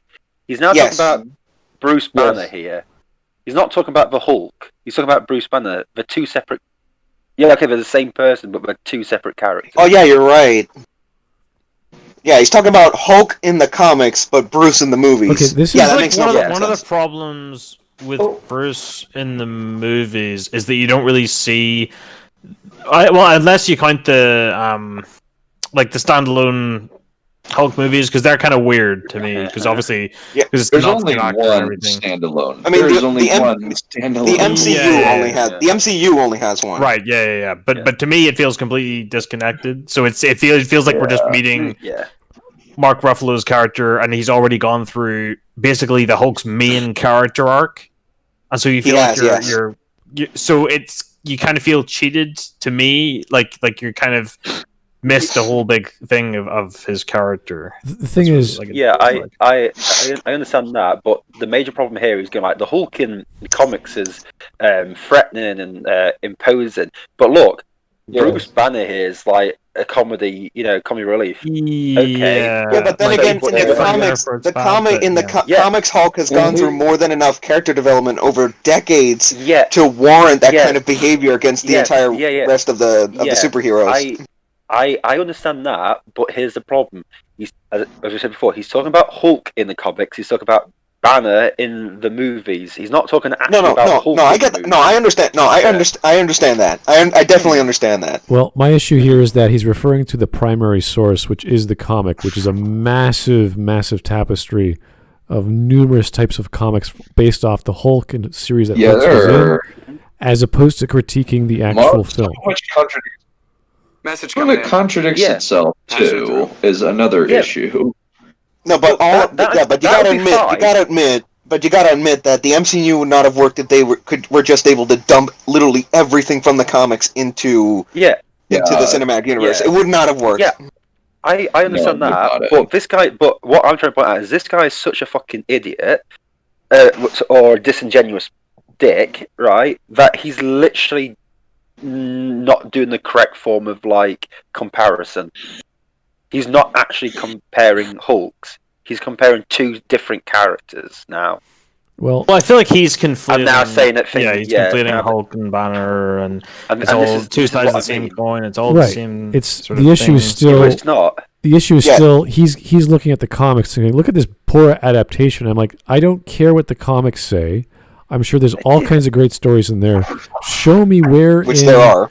Where show me where in the Infinity Gauntlet where this happens and why it should happen in this storyline, which is a different story than in the comics. And you can't start. And to be made clear, Hulk was already Smart Hulk long before the comics version of this story.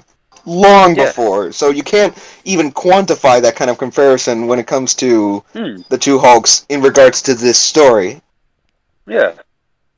So we have to actually understand the medium and the format of what we're watching. We can't always say, well, Tolkien did this in the books. It's like we know that.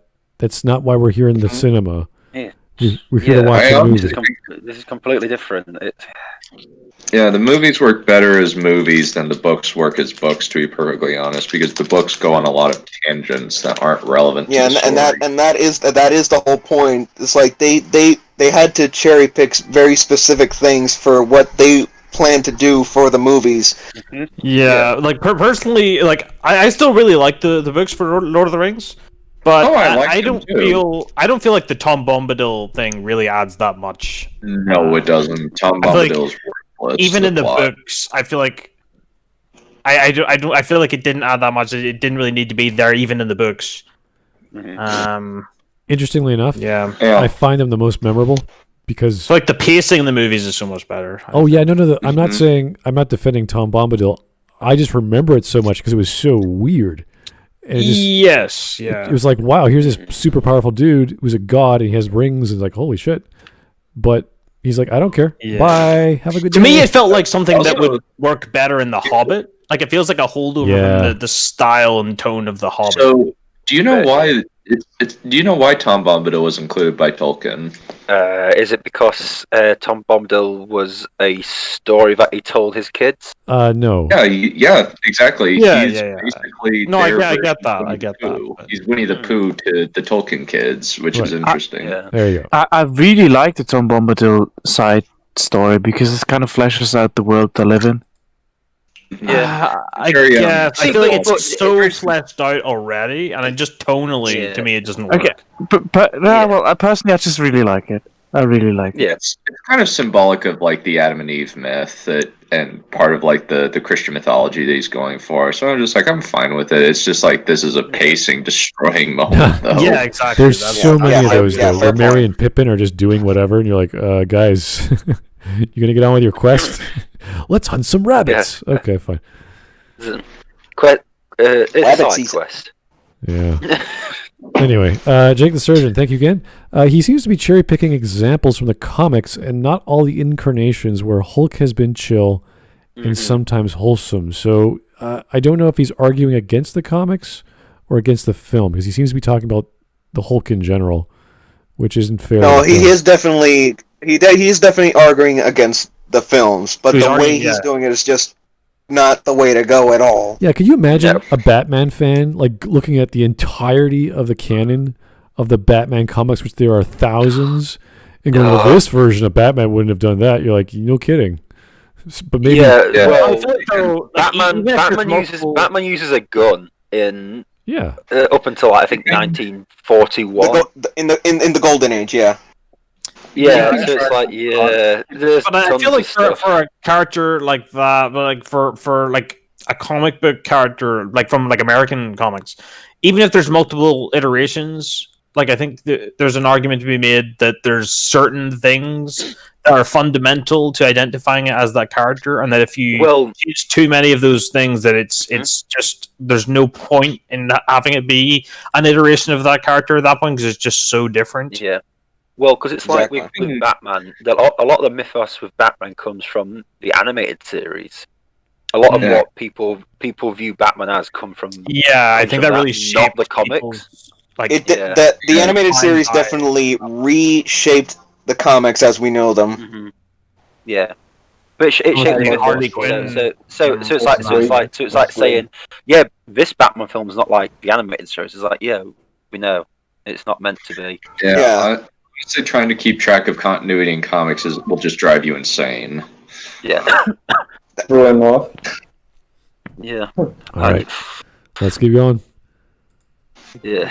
Quote in particular gets me. Bruce Banner is supposed to be a genius holding back a lot of anger. How does that quote make sense? He's smarter than not knowing what it means to break up, and he should be angrier than just letting that stand. We could have had an actual Bruce Banner that would have responded to that what? Tony. The universe is on the line. I didn't understand what he said at all. What the hell? Makes no sense. We could have had an actual Bruce Banner, not the jokey joke man. And the problem is, Marvel's... he's smart. It's just that what's happening in the Infinity War story is way beyond his ballpark, aside from what he's been directly told. Yeah. Here's another problem. The fact that Marvel doesn't own the rights to the Hulk completely. They're sharing him with Universal. Exactly. Yeah. That's what screwed that is the main thing that has screwed the Hulk over in the MCU. Patching it through. Because ideally they would have had, like, as well as the Thor and Iron Man and Captain America sort of movies or like trilogies, they would have had like a Hulk trilogy to really flesh out the character. Yeah, they would have added in like She-Hulk, the leader. They teased the leader in the MCU Hulk movie. They just can't do anything about it because of Universal. I suppose they tried to make up with it in Ragnarok by having a lot of Hulk. Well, that's the only way they were able to get away with at least somewhat adapting Planet Hulk.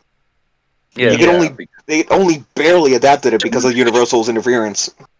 Which is a shame because I friggin' love the World War Hulk, the Planet Hulk animated movie, the Planet Hulk animated movie, and I really like the comic too. The comic's full of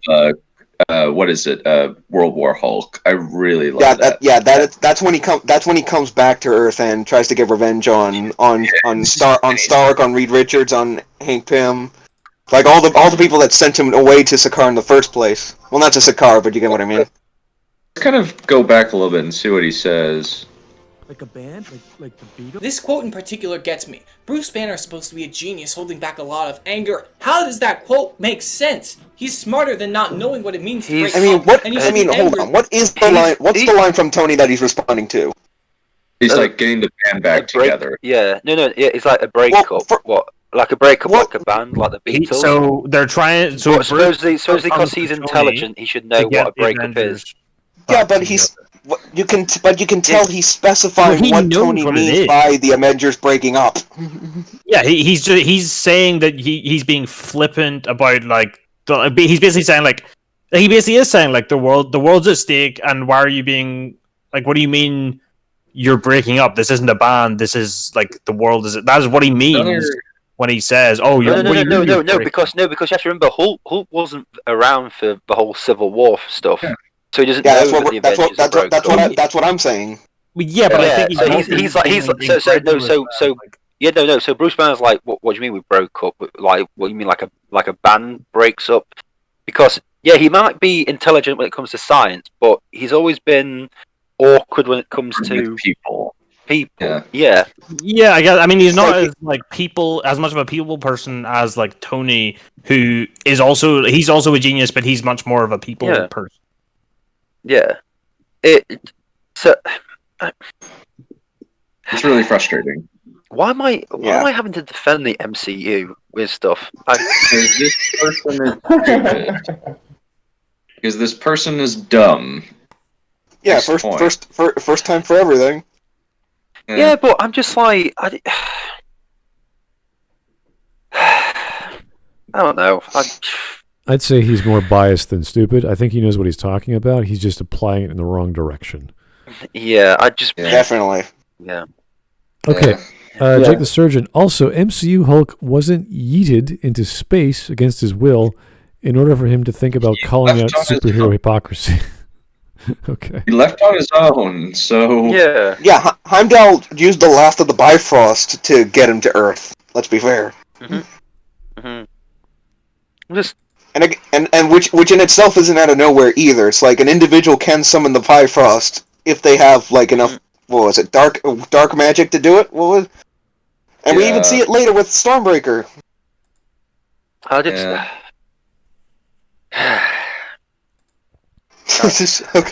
moving on. Yeah, let's keep going. Yeah. I'm getting a headache. Dan. We could have had an actual Bruce Banner that would have responded to that with, Tony, the universe is on the line. Pull your head out of your ass and make the call. And that would have been an interesting and unique and he did do that after that scene, but that's neither here nor there. Well, he doesn't know. Wait, yeah, but is his complaint here basically saying... Wait, what? No, wait. An iceberg. A fucking iceberg. Oh my god! Hang on! Hold on! Get your bingo cards, lads. Get your bingo cards. Wait, I just had a question. Is he basically just saying that the Bruce Banner of the MCU is shit because it's not the Bruce Banner he likes?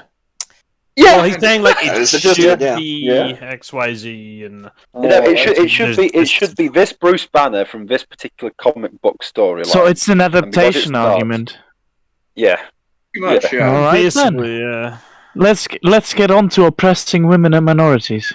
Oh my god, this is gonna be amazing. That's the fucking iceberg came out of nowhere. The iceberg just came up, and I was like, "Wait, what? What the fuck is this?" It was funny. I was wanting to ask a question, and then suddenly everybody lost their shit. I was like, "Wait, hold on a minute." Yeah, because this is insane. All right, you were saying something, Igor? Let's see. Unique and believable character. Was this comic relief really worth giving that up?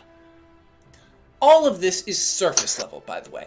If you want to really understand the the iceberg is stupid. Moving on. Fucking samey relationship. Relief really worth giving that up? Sure.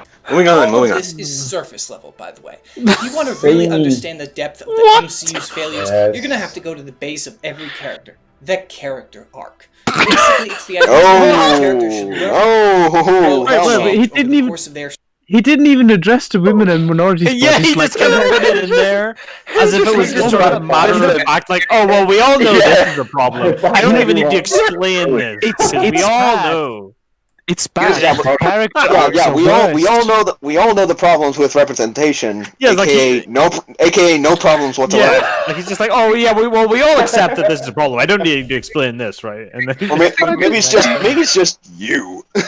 I think maybe I think he already brought up earlier in the fact that like there's the samey black sidekick character, like the black sidekick and the love interest a little bit. What I just like how he just didn't even address it. He just immediately goes further down to character. Repressing women and minorities. You know the drill, guys. Moving on to bad character arcs. I thought you hated like villains who don't win in the end. Tywin Lannister doesn't win in the end. Tywin Lannister gets shot in the toilet. Yeah. He's technically the big bad of the first 4 seasons, yeah. What the fuck? All right, so let's try to see his relationship between MCU and Game of Thrones. Let's see. Their story. Not going to make the analogy that Game of Thrones is like an edgy version of Their Shrek. perspective changes. This happens in the MCU, but it happens in a way that's pretty much incoherent. And again, it's worse than the comics. So let's zero in on one particular example. Iron Man and his arc throughout the 2000s. Oh, here we go. No. This is a butthurt comic fanboy, essentially. That's what we're dealing with here. Yeah, seems like I've read no Marvel comics, so this means nothing to me. So yeah, I legit do not give two craps. I don't care. I don't care. A story done by someone else is not going to be the same as a story done by another person. Moving on. I don't care. Well, I mean, it can be Director of S.H.I.E.L.D., the complete collection with some jets in the background and a woman with 2 guns. Okay? Like, it can be worse than the source material, but it's not bad because it's different than the source material. You should be able to explain how it's bad without reference to it. You shouldn't need to compare it. Okay, but I've never read it, so I don't care. If I now go to read it, I might not like it. Yeah, but like he shouldn't need to reference it. Yeah, I know. Yeah, I know. That's more the point. He should reference structure on its own. Like Artemis Fowl is a horrible adaptation of the book. Oh my fucking god! I fucking hate it. But it sucks just as bad as the movie. You don't need to have read the books to know that it sucks. Yeah, it's just like a incoherent plot, way too many MacGuffins. And if you know the book, and it gets worse if you know what the book is, because the book is like a clever heist movie, and it's a clever heist book. Well, they recorded a really good scene, and then they completely deleted it. And they had it in like trailers and stuff, and it was like one of the best scenes, and then they just not in the movie because Hollywood not in the fucking movie. Yeah, because these people are idiots. Because Hollywood is dumb. It's like the bit where he poisons the what do you call it, like the fairy or whatever, and like withholds the antidote, like blackmails them for the thing, and it's like that's actually an evil genius move. That's actually what you're actually expecting. Borderline sociopathic. What makes the character interesting and compelling, and it's just not in the movie, and there's no moment like that in the fucking movie. Someone should suggest some pro Artemis Fowl movie videos if there's any, because that would I would love to go through that. Anybody is dumb enough to like. If anyone has done that, if anyone finds any videos that are pro, like in favor of that movie, I am nobody liked that movie. Everybody was ripping it a new asshole. Everybody. I actually enjoyed it when I sat down and watched it.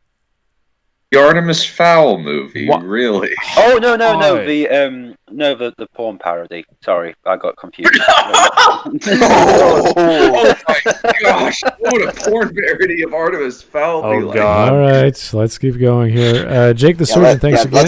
Let's definitely keep going. If I recall correctly, the MCU is an officially recognized universe within the greater Marvel multiverse. So take your adaptation. Yes, it is. And stick it in your urethra. Okay. He is absolutely right. 616 is the original from the 60s. Oh, sorry. Yeah, right. Sorry. I don't remember the number for the MCU in the Marvel multiverse, but it is a part of the multiverse. It was made part of the multiverse eventually at some point. Yeah, I'm trying to think. I've heard the number somewhere, but I don't know. I can't remember. I'll probably look it up a little later. There's Earth 199999. Is it? All right, let's see his argument for comic book Iron Man. Aftermath. The early period, he's the futurist, the guy with the solution to every problem you've never heard of. He isn't taking things too seriously unless he has to. But then, boom! So he's a nihilist? He doesn't take things too seriously? Oh no, he's gonna bring up this. No, he's gonna bring up Civil fucking War, the comic. Fucking hell. First, keep going. No, keep going. Like, I've seen very, very few people who like that comic. It fucking sucks, and it has so much character assassination. It's like, the movie was gonna be better by default. Let me just get that out of the way right now. It's like, anyone that ever doubted that the movie was gonna be any kind of good, it's like, no. I'm one of those people that said without a doubt it was gonna be better. By default, goddamn. Yeah, no, it definitely was. Yeah, I have heard nothing, but like, there's dumb stuff like the beating, like Goliath dying, and they bury him as a giant person, and he's in chains for some reason. And they have Hank Pym on their side, and Hank fucking Pym can't shrink him. And Mr. Fantastic's like a sociopath or something, and they create this space gulag where people go nuts. The negative zone, the prison in the negative zone, yeah. Yeah.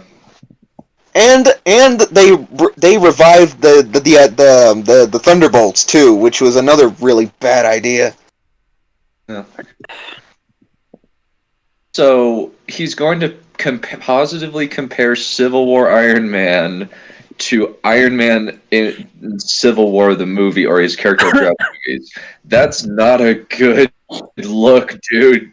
It's not a contest whatsoever. It's no kind of comparison. The Civil War movie is just better than the comics. It's straight up. That's mostly because it seems like the comic one is a 0 out of 10. Or at least it's like a 3 out of 10, as opposed to like at least like a 6 or 7 movie. Yes. Possibly even better. Like, I'd say 8, close to 9, just barely below 9. Yeah, it's very, very well written and very consistent. They did a lot of work, though. For whatever reason, and you thought it was Safe Channel, who likes TLJ, doesn't like Civil War for whatever reason, likes Batman v Superman. To that I say that's a crime against humanity right there. All right, message coming in. Let's keep on going. Vladimir Dragunov. They brought back old characters just to axe them in the comic. They did, and Goliath is one of them. Yeah. There's a lot of Marvel comics I haven't touched, but I was never inspired to see a film and then go watch or read the original comic. I just in the case of Civil War, you're better fucking off doing that instead of actually going to read it. Yeah, so I've seen nothing but terrible things about Civil War. The comic, the comic. I never. All right, okay. Let's move on. Let's see how he uses Civil War to justify the MCU hate. I want to hear this. Same. Ooh, this is gonna be spicy. This is going to be for girls. He takes control of S.H.I.E.L.D. directly and starts going a lot more authoritarian because he's smarter than you. He knows better than you. He's gone from a playboy to a hyper-intelligent authoritarian technocrat. This is character growth. But it doesn't stop there. No. It's character growth. It's okay. It's character growth because he turns into a villain in the end. It's like, fuck you.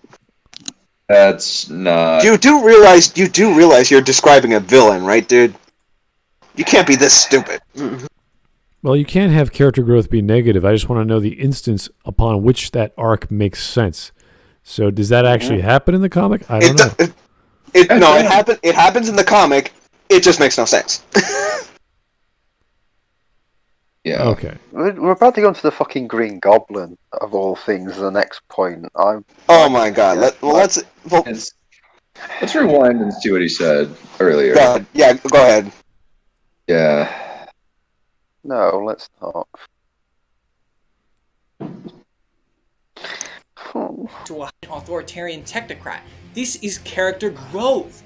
But it doesn't stop there. His authoritarian organization gets stolen from him by Norman Osborn, and now he returns to where he began, but with the growth of no longer being as distracted as he was, and now knowing that it's never good to just assume you know better than everyone else.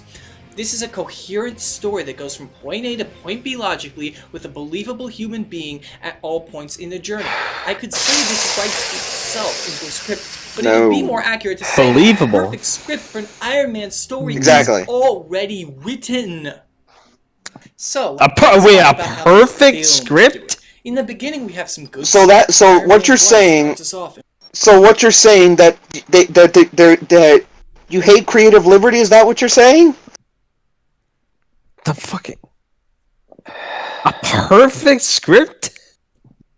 It's already written. It's like, what would be the point of adapting it into a movie if you're going to do the exact same shit? Wait a second. The money, and also a lot of people don't read comics. Well, let's look at the original Iron Man film, where we have Iron Man or whatever. Before he became Iron Man, he was a playboy. He didn't care about much, and then he learned some lessons along the way of what he was doing with his money, how his business was affecting people, and how he wanted to help his dad's inventor friend or whatever it was. He changed in that story. And that made sense. We understood what he became. He became a better person. Does he simply want a villain story where Iron Man becomes a villain? Is that what he prefers? I mean, apparently not, because he says the Civil War movie is worse than the comic. Apparently. Yeah, but he also mentions that, even after descending to villainy, he gets it taken away and realizes he's done wrong to then become a hero. I don't know. What is this? Let's just keep going. Here is Jake the Surgeon. I'm really lost. One more time. I wonder if he has an issue with the Ultimates universe, or does that not count because it involves the comics? What a phallus! Ultimates. Ultimates. Probably Ultimates. The Ultimates, I believe. Oh. Yeah. I mean, I'm more familiar with like the 616 and a lot of the mainstream stuff. I've never really put any attention into the Ultimate Universe besides Spider-Man. I haven't heard anything good about the Ultimates. I've heard like negative good things, honestly. Negative good things.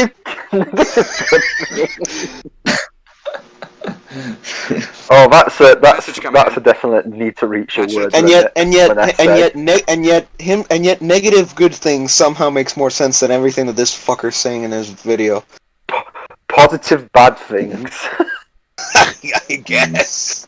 Here is Tyler Preston. I've only heard bad things, I guess. Want a better take on Civil War? Look up Warren Ellis's Black Summer. Oh, wow. Thunderbolts was originally a group ex-criminals who tried being heroes. Okay, I've seen those stories before. Exactly, that's what the Thunderbolts were, and that's why in Civil War they tried to bring back the Thunderbolts team to work for the pro-registration side, and it's spectacularly. Aren't they like basically Marvel's Suicide Squad? Kinda, like some sort of, but they are still almost entirely villainous in some incarnations. Yeah. Okay, now we can move on. Yeah, now we can. Yeah. Gets grow from an apathetic playboy into the first stage of Iron Man. Iron Man 2, nothing changes for Stark's motivations. He has a bit of a drunk bender in the middle, but he's still the same showboater at the end that he was in the beginning. Avengers, not much. I mean, in Iron Man 2, he was trying to distract himself from the fact that he was dying. Yes. Let's not forget that. As far as shit as Iron Man 2 is, he was dying, and he was trying his damnedest to get his mind off of that. Yeah. That's okay because he's not the focus. Iron Man 3 is where things start to come off the rails. For some reason, a character defined by his existence as a futurist, solving every problem before most people know it exists, decides he won't be involved anymore in making more sense. Just a short question, that might be just me. I really don't think he's a futurist. What exactly what fucking means by that? What would you define as a futurist? Well, it depends if you're talking about the futurist movement, as in like Marinetti, and like the beauty of speed and violence and all that shit. I just never really encountered the term before that way. What's his name? He's Marinetti. future, like the future is always looking toward the future, and the idea that it's going to be good. Yeah, maybe. it's all right. Maybe. Yeah, but this is the same guy who thinks people who crack jokes are nihilists. So Yeah. I don't know what he I was fucking just means asking. by that. I was just asking for the clarification of the term in general, because Well, there's the futurist movement, which was sort of a subsection of fascism in Italy, and it was like, okay. But I don't know. I don't think he means that. No. There's I don't plenty think he of means actual. that either. I don't even know if he's smart enough to do that. Although they were kind, because they did kind of almost deify like technology and saw it as like almost as an object of like divinity. Almost. The general idea of a futurist is they're predicting what's going to happen in 10, 20, 30 years. They're not necessarily the next Elon Musk, but that's kind of what that implies. So if you are the guy making the next microchip or whatever, you are saying this is what's going to happen in this sector of the industry. So you have computer technology, you have energy, you have GPUs, whatever aspect of life is going to be influenced. So a futurist can be just a guy who's writing a book, or it could be an actual guy in the industry who's revolutionizing something. So, okay. Yep. I just never Pretty heard much. it before that way. yeah, The more you anyway, let's get back to his definition. This video was really killing me. Wow. Extremist that they found. He throws away potential solutions to future problems without making a replacement, which is against everything we've seen of his character until now. And then in the Avengers, Iron Man 3 is a bad movie. he's back to futurism, creating an AI and a fleet of drones to be. But then again, the reason why he is that way is because of what he does at the end of the Avengers. That it's basically the equivalent of what veterans went through in the war. It's such a life-altering event for him that it just pretty much changed him completely as a person.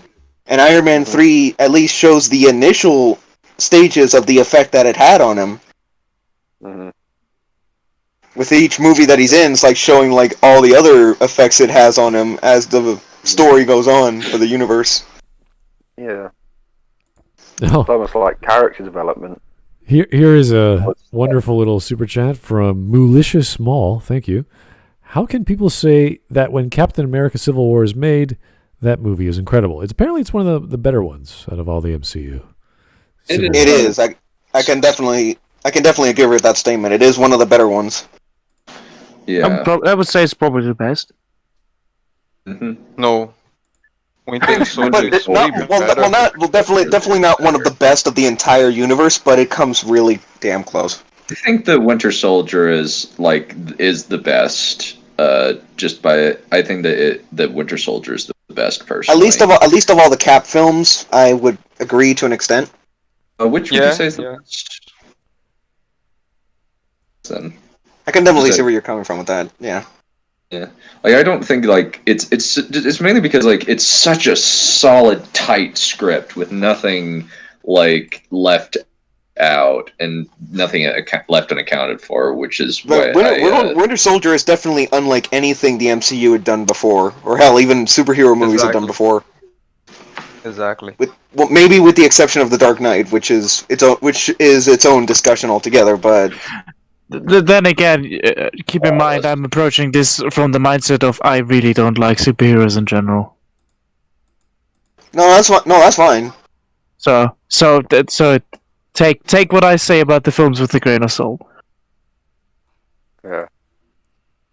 Well, you found it a really good film, and you hate superheroes, and yeah, it must be. Yeah, I find quite a few of the MCU films quite decent, especially I think the one that I would say are the most solid are the Captain America films, personally. Yeah, they work as a cohesive trilogy a lot better than most of the other films. Iron Man is not a cohesive trilogy. Thor is not a cohesive trilogy. And especially not the Avengers movies.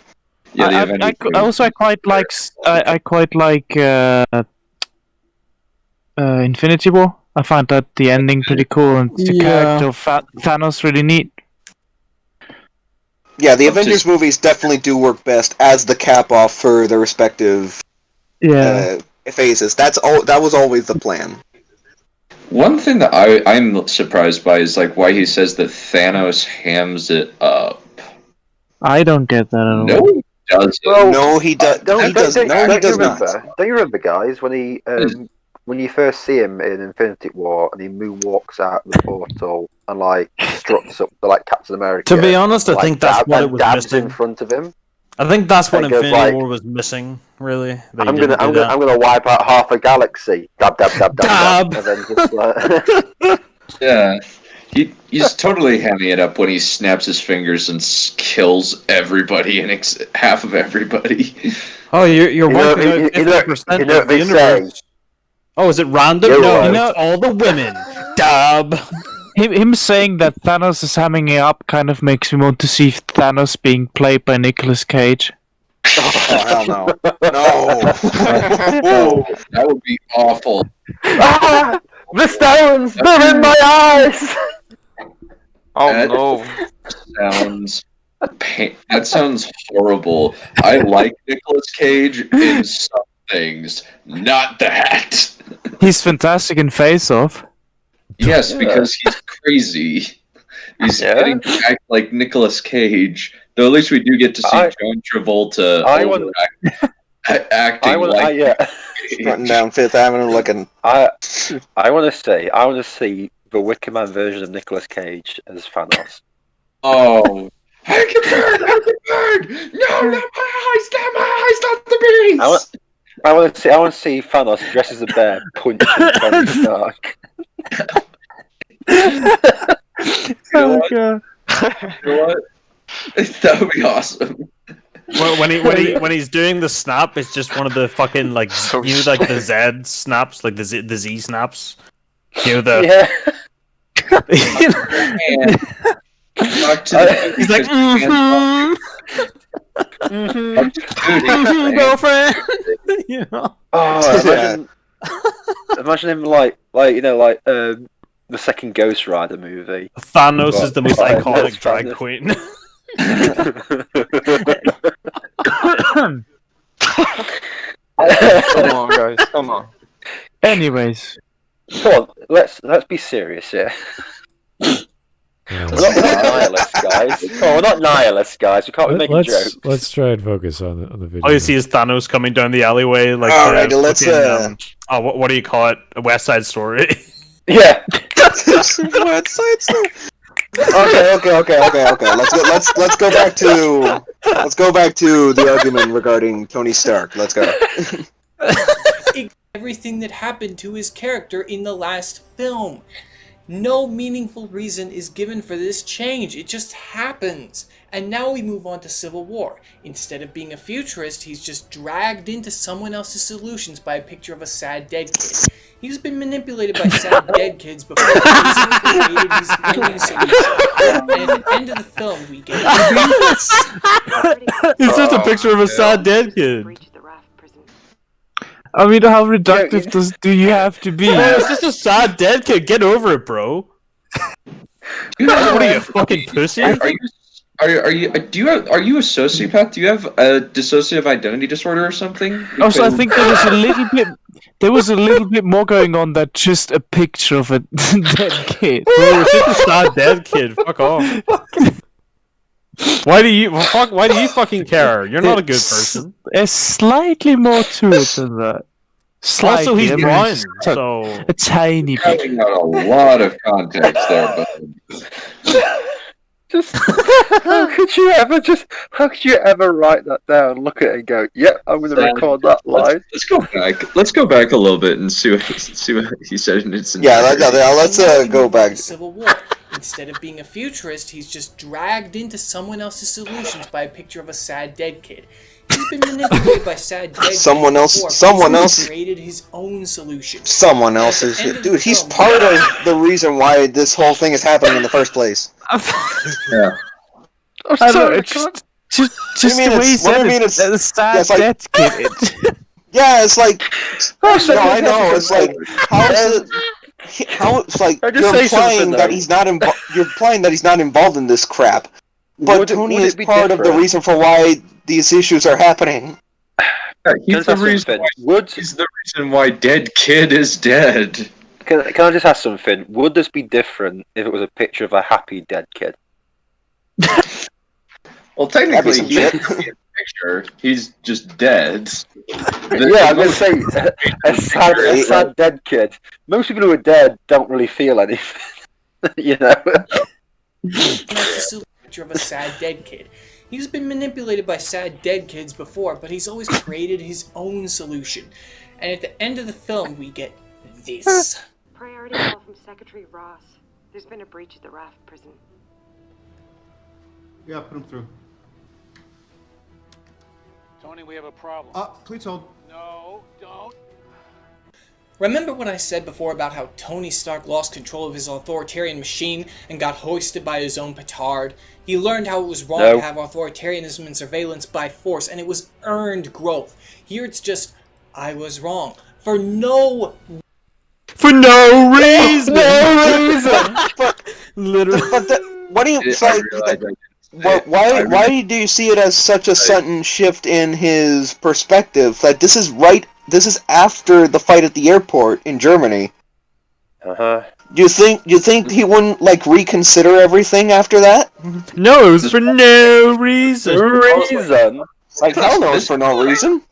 This is after the fight with Bucky and Steve. Mm-hmm. This is after the airport battle, yeah. Both of them. Well, after both of his fights with them, isn't it? Yeah, but this is right at the end. Yeah, this is right at the end. This is right before the credits. Yeah, you're right. After Steve sent him a letter saying, "I'm sorry, buddy. I'm really sorry. If you need me, I'll be there." And kind of. I'm kind of still not over about the sad dead kid part. Just the way he said it just makes me laugh so much. Yeah, no, it's great. What the sad kids thing? The sad dead kid for no reason. Hell no, it's for no reason. Clearly goes back, get the fuck out of here. The idea clearly goes back on the idea that the Avengers need to be managed without sufficient justification. Slight problem. He's seen that it doesn't matter, but at this point. He's seen that it doesn't matter. It really doesn't matter. There's still going to be destruction. There's still going to be civilian casualties. It's just who's taking people who are there's evil people doing it anyway. So exactly. It doesn't matter. You live in a world where there's intergalactic threats. In a world. It's like the thing is there are going to be maniacs and villains that are going to come about because of the existence of the Avengers, but it's not all of them. Another issue is the fact that Tony doesn't see this as a permanent solution. He sees this as a temporary, necessary evil, and that if they don't do it, they're going to be forced to do it by the government. So might as well do it cleanly now so that they can overturn it and get out of it later.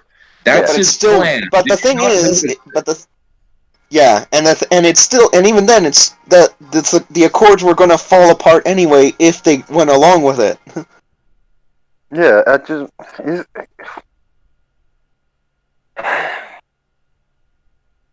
Accords were destined. The Accords were doomed to fail. That's all I'm going to say. Yeah, they were. Yeah, they're born to. It's better than the Registration Act from the comic, but it was still doomed to fail. Yeah. I mean, I think it's doomed to fail as soon as you decide, hey, let's make some laws and everything to control a fucking god.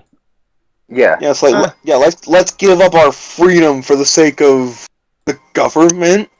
So even though the government is going to have its own goddamn agendas, which even Steve himself brings up at that moment. Also, and even in the Superhero Registration Act, there's the fact that there are some superheroes that have families that are protecting their secret identity, so that people don't murder their families and their exactly. Exactly. And the comic, for all its faults, the comic does show that effect and how it affects Peter Parker in the comics. Yeah. He reveals his identity to the world, even though he didn't have to do it to the world in front of the world. But still, they do show what effect that has on the personal life of the hero. Yeah. And it is absolute hell. Yeah. We should probably keep going with this amazing video. Yeah, let's go back to for no reason. This video makes me want to War stab Endgame, myself he's in a the eye with a family man rusty who has to be spoon. dragged out of They're just retirement for fucking- some reason that was not made clear in any of the previous films. What? Okay, wait, what wasn't made clear? Wait, hold on. That he wanted to be like a family man, and there's like for no reason. So in Endgame, yeah. Oh, you not being gotcha. I mean, the seeds for that have been there as far as what? Iron Man 3? Avengers. Yeah, as far back as the original Avengers, this plot point The has been, idea of like, him wanting to growing. settle down and have a family has been like that's been there. Well, it's not like It's been there. introduced It's been in there. that film. Yeah, exactly, it's been there since Phase fucking 1, you jackass. What the fuck, bro? Dude. Why? He's a fucking contrarian. I've just That's the only way I'm seeing this now. Mm-hmm. He's being contrarian for no reason. Exactly. You make the joke, but you're right. It's like, yeah. Holy shit, man. This guy, this absent-minded son of a bitch. Why are people always so wrong? So often. At least this isn't Mag. Also, like, this is an intergalactic threat. Stay out of it's either fight and possibly win, or stay out of it and lose and get 100%, yeah. conquered by an alien warlord. Yeah.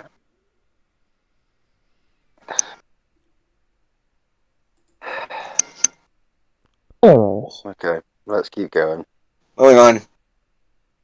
Change in his character, because obviously there is, but I am saying that the focal character of the MCU had changed that was disjointed and non-logical.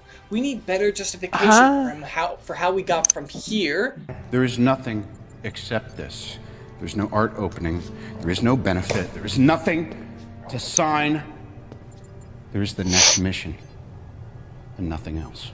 To here. We got a shot at getting these stones, but I gotta tell you... Several movies. Yeah, we know what that is. It's called 11 years of development. Yeah. Isn't it also a 5-year time? Just as a clarification. It's 10 years in real time from Iron Man 1 to Infinity War, plus 5 more years between Infinity War and Endgame. So 15 years since he became Iron Man. And all the shit between. This is in Endgame, right? So this is Endgame. Yeah, this clip is Endgame. This is after the time he has gotten a family and has had a kid for like 4 or 5 years. Exactly. Right? He did get what he wanted, and he still decided to come back and finish what they started. But also he's kind of a bit different than in Infinity War because he now has a family and a kid.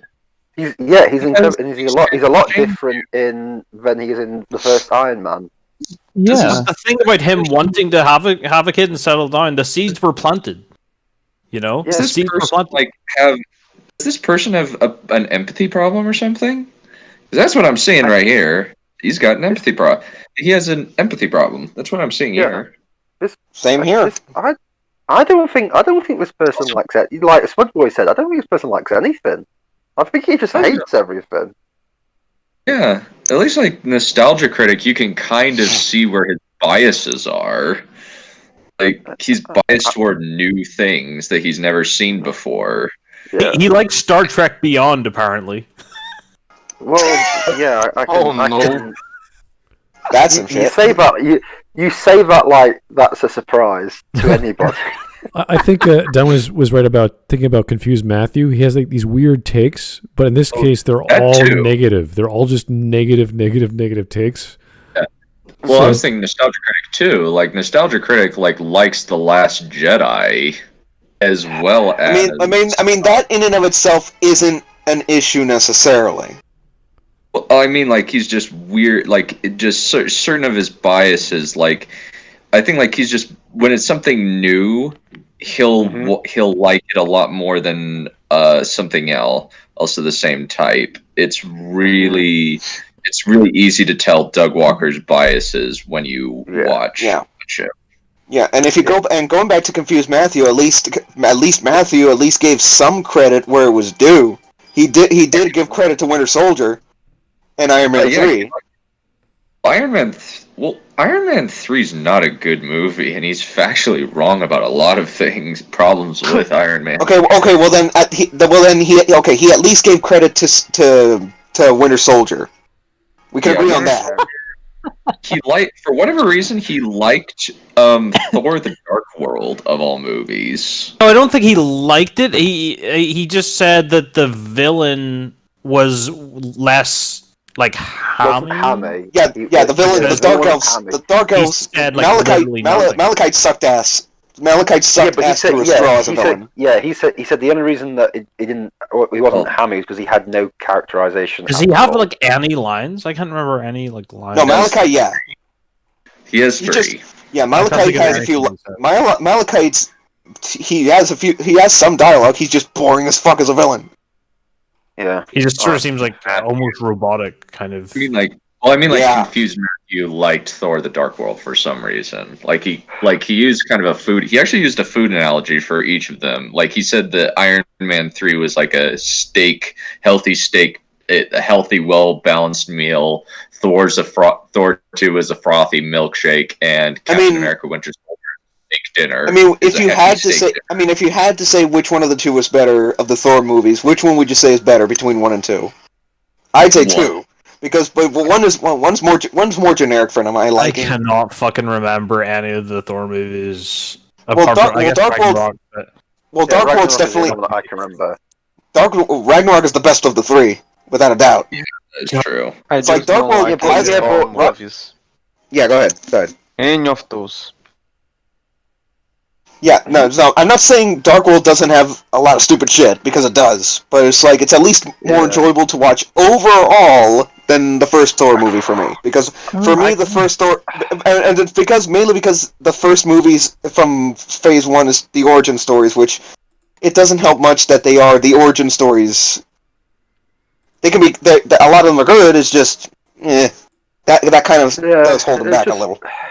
Just keep MCU Thor away from me. Marvel Thor. Fair point. I prefer Mythology Thor personally because Mythology Thor is crazy. Fucking badass. It's not that there isn't mythology in the MCU. They just streamlined it to make things easier to explain later on. It was already streamlined in the comics. Yeah, that's one way of phrasing it. I'm not saying it's better than classic mythology in the comics. I'm just saying that it helps that they streamlined it. No, I agree. I'm just saying it as someone who has read the myths. I'm just personal bias. Yeah, because Thor wears a dress and kicks a bunch of giants' butts with his magic hammer, and it's awesome. The tale of I agree with that. That's why I can definitely agree with that. Yeah, that's one fantastic myth. I tell you, that's one great one. Yeah, or when he actually drinks part of the ocean because and he picks up a frickin' cat, and it's apparently the giant sea serpent that rings the world. Yes. Okay, now here's before we move on, dude. Before we move on, the comment from Sam Collins does intrigue me. He says, I like that this guy doesn't understand the concept of character progression, but he always cites, but the comic did this in all his arguments. It's that is, basically. Yeah. Let's be honest, though. Comics are mostly garbage. Let's be honest. Yeah. Comics are fucking gay. I think. Comics are the big gay. Comics are I the wish big I could gay. say that because I never wrote a comic. Yeah. Well, never follow one. I've only read like a few comics. I think like there's like good and bad comics. I like standalone like graphic novels more. Yeah. Than like shared universe things. Yeah. Again, like I said earlier, the MCU and like shared universes and crap. It's not for everyone, but there's still going to be some things in individual movies that people can pick out and enjoy. Yeah, I think I read a little bit of Spider-Man growing up. I think it was like the Red Sonja stuff. But yeah, no, I think Red Sonja. There was a Spider-Man storyline. Black Jacks. Yeah. Can I just say that Dollface's sigh halfway through explaining that comic just explains everything. Yeah. I read. Get into it. Spider-Man. Unscripted sigh. Meanwhile, Smudge just crouched up in the corner waiting for this all to blow over. Right, let's continue. Yeah, let's keep going. Bring back what we lost? I hope, yes. Keep what I found at all costs. Why the Chinese subtitles? Otherwise, everything is unbelievable and pointless. So why is it that the MCU makes all its characters the same? Well, answering questions like this is what gets me such a big audience, so I'll do it as clearly as I can. Really? Recall what I said about the characters before. That was pretty funny, not gonna lie. That was pretty funny, I'll give him that. What did he All its characters the same. Well, answering questions like this is what gets me such a big audience, so I'll do it as clearly as I can. Recall what I said about the characters Can I just say something? He's got all those videos. He's got 7 subscribers.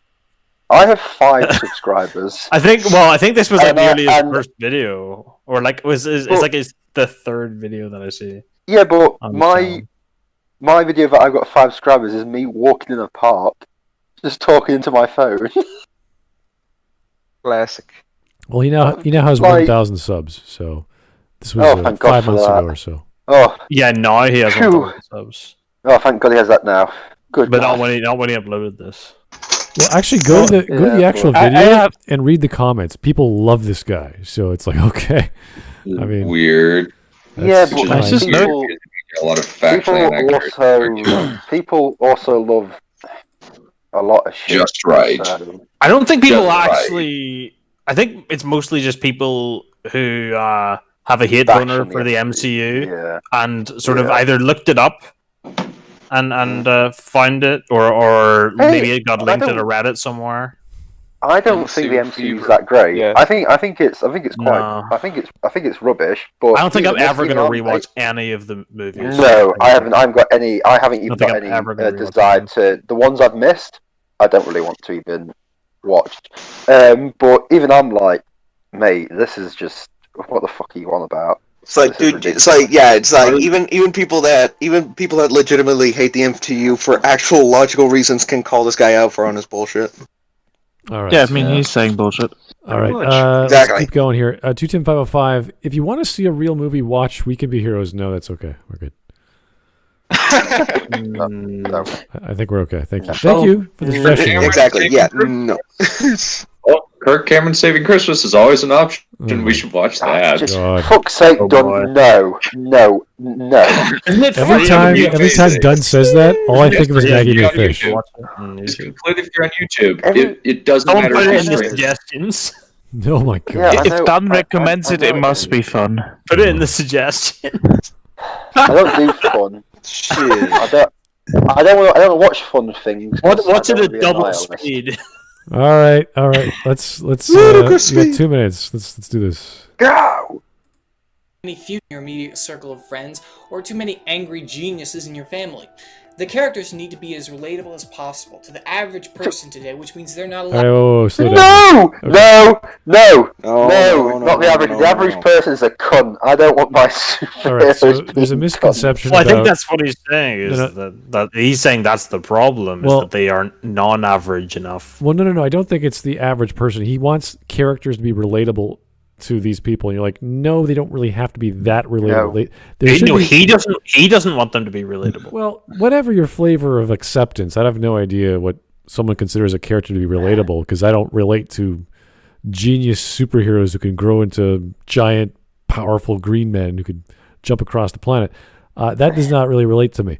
So, I think he's more talking about the personalities. Yeah, but that has nothing to do with personalities wise, there's tons of different people. So the misconception. I think like Doctor Strange is like the least relatable. He's like so because you have these characters who are so over the top. We already are in the realm of melodrama, so we say, okay, fine, super geniuses, doctors that can travel across the world with magic and science and this and that. You're like, all right, fine.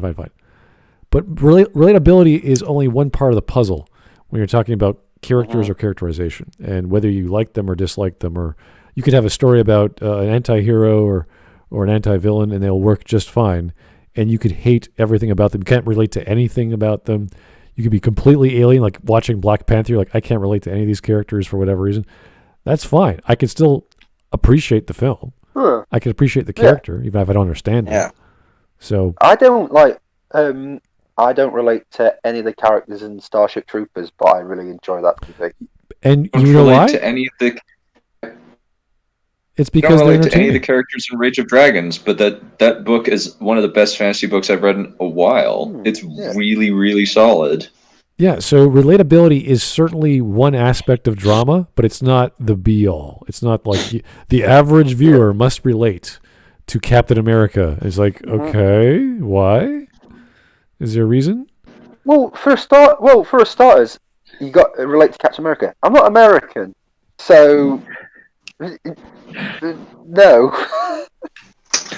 Well, that's not not the relatable aspect of Captain America. The relatable But it's one of the things. Overcomes adversity or something. I know, but I'm just pointing out like major differences, like you could go into of why I can't relate to Captain America. Well, yeah, but that's just the literal like face value things. Oh, you think these people are going further than face value? I don't think that's what like makes a character really. When you say a character is relatable, you're not saying Here's the thing. There's a difference. What we say is relatable. I'm talking about what they're saying is relatable, because they're literally just saying they don't look like us. Pretty much. I know he's trying to say the personalities, but he's really just saying we don't look like us because. I don't think that's what he's saying here. I don't think this is a diversity argument. I don't think it is. I don't think it is at all. I think it is. Let's back up a little. Like, he's saying the characters are relatable.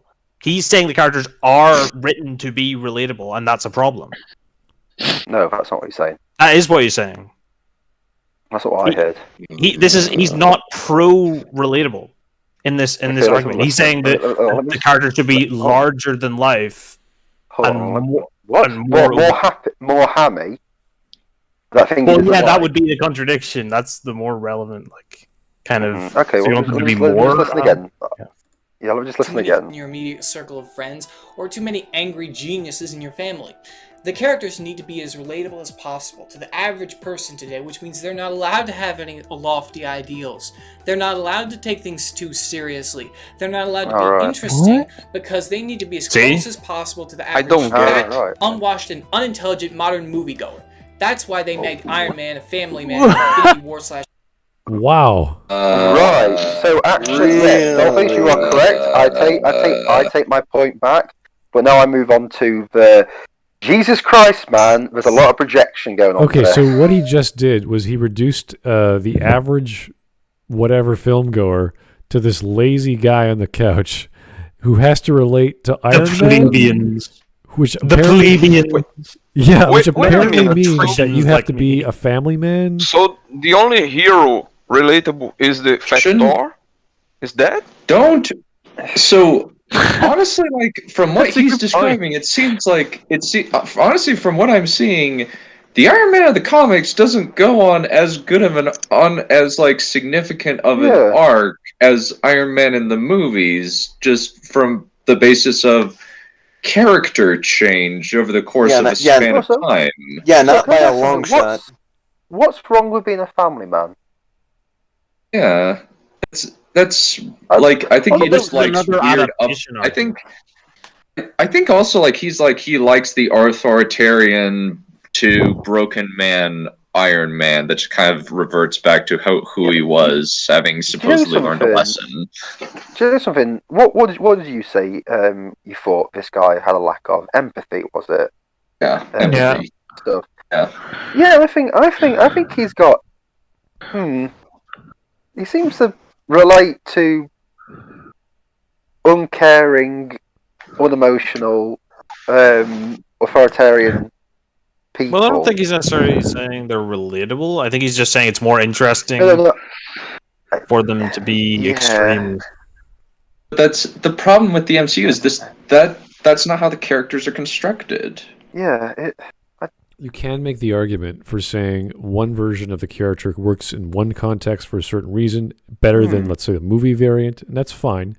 But you can't just say it's because the audience is dumb and they're lazy males who are family men, and therefore that's why Iron Man in Iron Man 3 is a family man. You're like, wait, no, that can't be. Hold on. I thought all film fans of like these movies were just incels. Family shit. man. I don't know anymore. No, I think he's more just you're average, you're a pleb, you're a normie. You're not a connoisseur of kino cinema like myself, like a patrician, like Martin Scorsese, such a wannabe intelligentsia. Also, like Martin Scorsese, who I haven't seen any of Martin Scorsese's movies. You haven't seen any Martin Scorsese movies? You haven't seen? Nope. Really? Nope. Not even one. None of them. No Martin Scorsese. The only thing that's close is Joker. So you haven't seen Taxi Driver? I have never seen Taxi Driver, nor King of Comedy, nor Wolf of Wall Street, or any of his other films. Haven't seen Goodfellas? Nope, never seen Goodfellas. Haven't seen Goodfellas? That's like the best film. What the fuck? Same. Bro. I don't really have free access to them, so I guess I could go searching for them online, but access to them. It's up to you. It's up to you. Well, usually that his films don't interest me too much, so. Yeah. Goodfellas is fucking great. Yeah, I heard that. I also heard that Wolf of Wall Street is great. It's just the plot doesn't interest me whatsoever. Yeah, it's a con artist, insurance guy, right? Who's just does anything and his mother. To be brutally honest, I've never seen Wolf of Wall Street, but I've seen other. No, well, actually, I've seen bits of The Last Temptation of Christ, but that's pretty much the only Martin Scorsese movie I've ever seen. And I haven't even seen the entirety of it. I've just seen bits of it. Dunn is the J of this podcast. Yeah, Mormon household. They don't show their kid. They don't even show like adults R-rated movies. Well, yeah, I'm such unscripted sigh. Yeah. Okay, I'll fully see it, but at least I've seen Joker, which is like a No, we're not. Listen. Very good Martin Scorsese-esque movie. It is It's perfectly fine. I don't think any less of you, Don. Don't worry about it. You were already at rock bottom after forcing me through 2 Maggie May Fish videos. Come on, it was hilarious. Yeah, it was. No, hilarious. Yeah, Come on. Afterwards, I did manage to neaten up my will after writing that, because I thought next time I will kill myself. But yeah, he seemed back to the video. This guy seemed to get very venomous there at what butthurt comic fanboy like Nerdrotic is. Yeah, it's like back to the MCU hate bandwagon.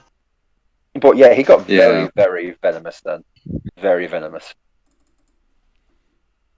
And the thing about Family Men is one thing you don't what's do. your problem being a Family Man? One thing you don't do is sort of characterize your audience and say they're this kind of lazy bastards. You're like, no, that's not. You're not doing it right. Don't attack your audience. Mm-hmm. It's a kind of a commitment to go to a movie theater unless it's on a Tuesday, which I imagine is rough for a lot of people because most people don't get to make their own hours. Why specifically Tuesday? $2 Tuesday. Because in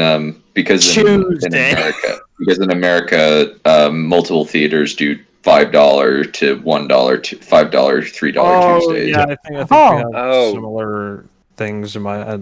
We don't have anything like that. Dollface, did they have that? What was it? Orange. It used to be a mobile network. Was it Orange Wednesdays or something? Oh, I think Do you remember those? Yeah. Yeah, we used to. If you had like an Orange contract on your phone, you could go into a cinema for free each week. Right. Yeah. I think like there's like one. I think like it's just period like $5 for, and like I think like with at least with Water Gardens, it's Tuesdays. You get $5 and a free small popcorn and a drink. Oh. Well, that was before the day. That's roughly on a normal day that'd be $200. Oh, yeah, before the age of 2020 came around, you could do these things, but nowadays, not really, not so much. Nowadays, just get a Disney Plus and watch all your favorite movies. Oh, fuck that shit. I'm gonna fucking search them out on other websites. Yeah. Or to get Netflix and watch a bunch of their shows like Better Call Saul or Breaking Bad. Or I literally have no subscription to any of those services. Yeah, none of them. Nope, never will. All right. Oh, same. I never will. I'll search that shit out other ways. I'll find a way to watch them. Yeah. All right, let's get this wonderful guy. Let's kill this thing. I want to know what he says about Family Men as well, because. And not because he was pushed in that direction by the previous films and it was meaningful character development, but because Yes, it was. Yes, it was. Yes, it was. It was literally set up. There was so much. You literally just said exactly what it was. Fuck. Yeah. This is. Yeah. He has. Like he's just. It feels like he didn't watch any of the movies, and then he watched Endgame, and was just like, "What the fuck? He's a family man. What the fuck happened?" Also, have you not seen Iron Man 2? Same principle. For as shitty as that movie is set up for this. Exactly. So frustrating. Yeah, it's set up as far back as Iron Man 2, where yet he's dying, and it's like he wants to do more with his life before he actually does die. Yeah.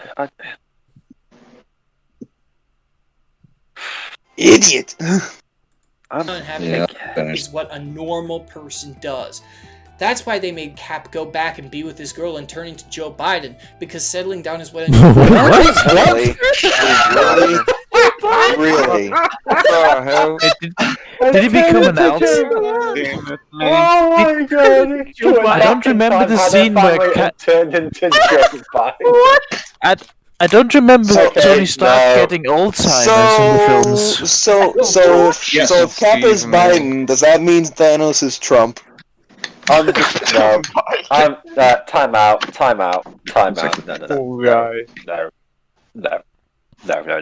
This is no. I'm out. This is a fucking stupid fucking video. We've known that since the first 5 seconds of the video. Yeah, but now it's just like any. We are in the literal in second game he now. said the literal second he said Captain America turned into Joe Biden. That's when my brain's just gone like, no, fuck this guy. So we're literally at the point of character has a love interest. That's a normie thing to do. What is it? The character's a fucking normie. He has a love interest. Is this guy like a sociopath or something? I don't know. Is that what it seems like it? Described as? It seems as though that is the case. I don't know. It's like, wow, human emotions. Ugh. What is that? I really fucking want to finish this video. Yeah, let's just finish. Normal person does. That's why they've dumbed down and oversimplified 1,000 other characters. But being a who I criminal don't have is time true on a bit. dumbed down. Sorry. Why do you have to write so much on the fucking screen? Scott Lang is a criminal looking for redemption, but being a criminal is too unrelatable. So they ignore the entire redemption thing and make him a Robin Hood. This is trash. How is that trash? That's my question. It's not that bad. I guess they didn't do what I want, so it's trash. Yeah.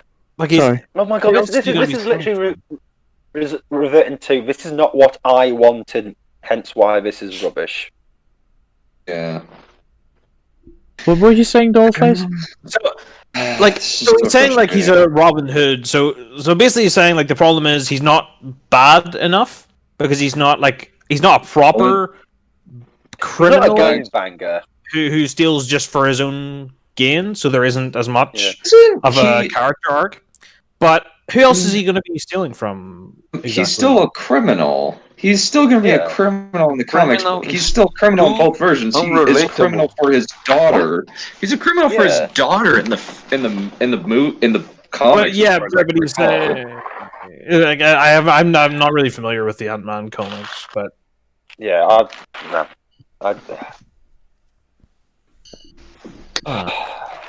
this twat, honestly.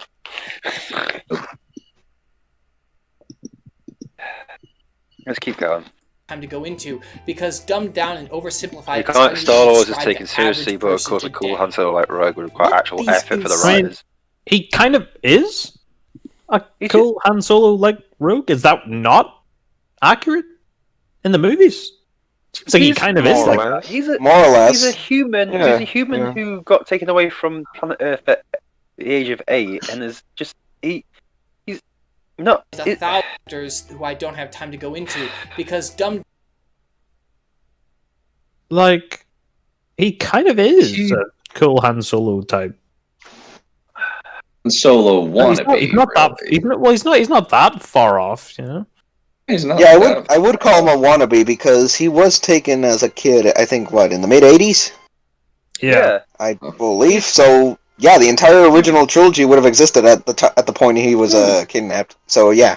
Wow. But then also the thing he was saying dodged the bullet. The thing he was saying about Ant-Man, about how Ant-Man, they wouldn't make him a criminal because that'd be. But the thing is, like, Star-Lord is kind of. He's a criminal, and it's purely for his own gain. It's not for like out of so. Isn't one of the idiots who lives in it? Yeah, Star-Lord is a Ravager, and the Ravagers are criminals. Yeah, like he's not doing out of some noble quest or anything. He just steals things and stuff. He is just a straight up hired mercenary. That's it. Yeah, that's what the Ravagers are in the first place. Yeah. So then this idea that they wouldn't do this in Ant-Man because they would just never do that because that's not relatable, but they do it with Star-Lord basically. Like what he's saying that they wouldn't do with Ant-Man. Is it just because he's dancing in this scene? Because he's too quirky. And also Guardian and lots of people. Yeah. People do that. It's not unnormal. I kind of do that when I'm pacing back and forth when I'm figuring out an action scene. I literally when I went to town today went to my bank. I had my headphones in and listened to music, and I found myself bopping along to what I was listening to. So it should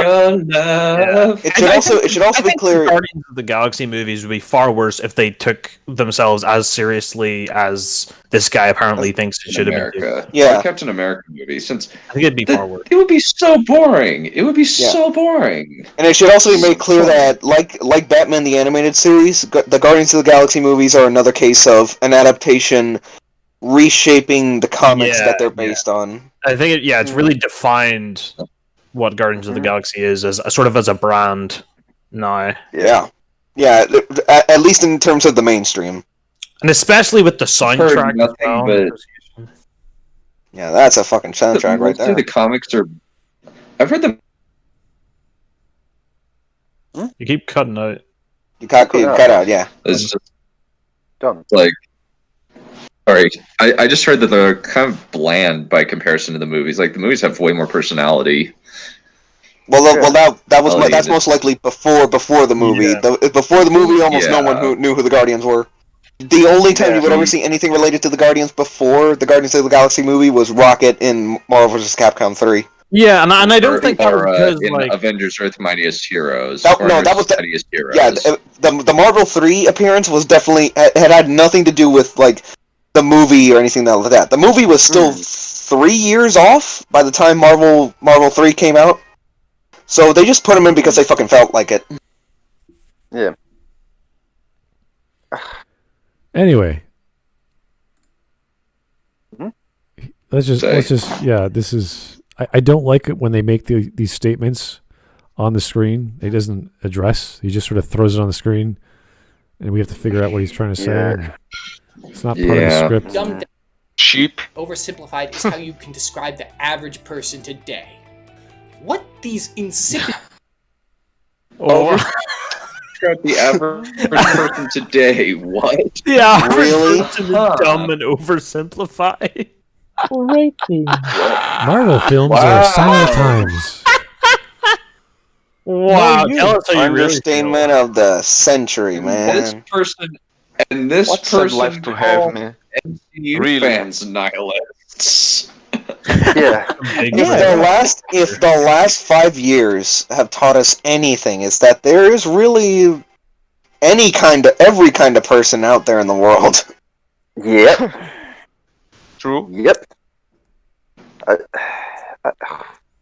Straight up, that's yeah. There's a person for every kind of like type, every kind of personality. It's like you never really know. Yeah, but apparently Marvel watchers, they have they lay back. They're overweight and they're family men. So munching. Yeah. Of course, definitely. They're family men. Those pesky men having wives and children. God damn them. Heresy. Fucking incels. insipid ignore is that I don't have time to go into because dumb down and oversimplified is how you can describe the Okay, hold on. What these insipid fools ignore is that Iron Man and Captain America should not. That dialect. The way he said that is awesome. That dialect says it all, man. He literally sounds like the guy from fucking SpongeBob. He is so angry. Oh my god. That speech, that the way he's talking right now is indicative of the entire fucking video. You insipid fools. Pretty much. You insipid fools. Without a shadow of a doubt. You fool. Jesus, this guy's high. I am the Senate. Oh my god. People. The former is a futurist that struggles to implement all the solutions Describe normal. Fools ignore. Yep, I don't. Is that Iron Man and Captain America should not be normal people. The former is a futurist that struggles to implement all the solutions. Did I just hear that right? Should not be the normal. world he lives in. While the latter is an That's ideal the whole point of the Marvel superheroes. reality itself says that. Okay. Wait, Slow down. Okay, there. That is the whole point. That is the whole. Hold on. That is the whole point of the Marvel superheroes. Is that I feel like that's the main difference. That is the core of the Marvel superheroes. It is the fact that they are relatable. Yeah, versus DC where they're admirable. The difference is this whole idea DC superheroes. Yeah, DC superheroes are admirable, whereas the Marvel superheroes are relatable. That is the whole core of both of those companies. And when we mean relatable, we look at the original design of Marvel and why it was selling back in the 60s or even late before that. They wanted people to be amazing and then come home and have real problems that everyone else had. So that was the selling point. They weren't gods, although they eventually had gods in the Marvel universe. A couple, but even the gods, even some of those god superheroes had at least some form of relatability to them. Vision is one of them. Despite being an android, obviously. Even like Thor has human weaknesses and failings. Unlike Thor has family issues. I'd say that's one of the most common issues anyone would have. Yeah. God, well, Odin is a family man. So, you probably like the MCU. No, Odin sucks as his dad, I'm sorry. in the MCU. In the MCU. He's still a family man. He had a family. Freaking family man. Okay, you're not wrong on that. But as a father in the MCU, he sucks as a dad. It's like very clearly propping up one of his kids over the other publicly. And you're on the defense rests that Odin is a family man. No, I'm not denying that. It's just It's just that he sucks as a father. Sometimes you just gotta fucking do it to him. Yeah. You just gotta fucking nay on those kids, you know. Just fucking dab on them. Can we just? Or in Odin's case, one of them. Now watch me dab. Now watch me nay. Let's go. No, watch me dab. No, watch me teabag. The idea of the superhero derives from the idea of the Superman from Nietzsche, who tells us that normal humanity is a thing to be overcome.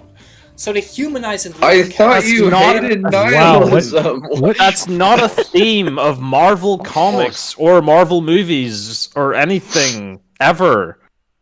That's not Stop it. Stop it at once. For as unrelatable as Superman is, at least in terms of the humanity that he expresses, at least that's on point. Yeah. Because he's an all-powerful, godlike alien, but he was raised as a human fucking being. It's like, of course he's gonna have that down pat. Yes.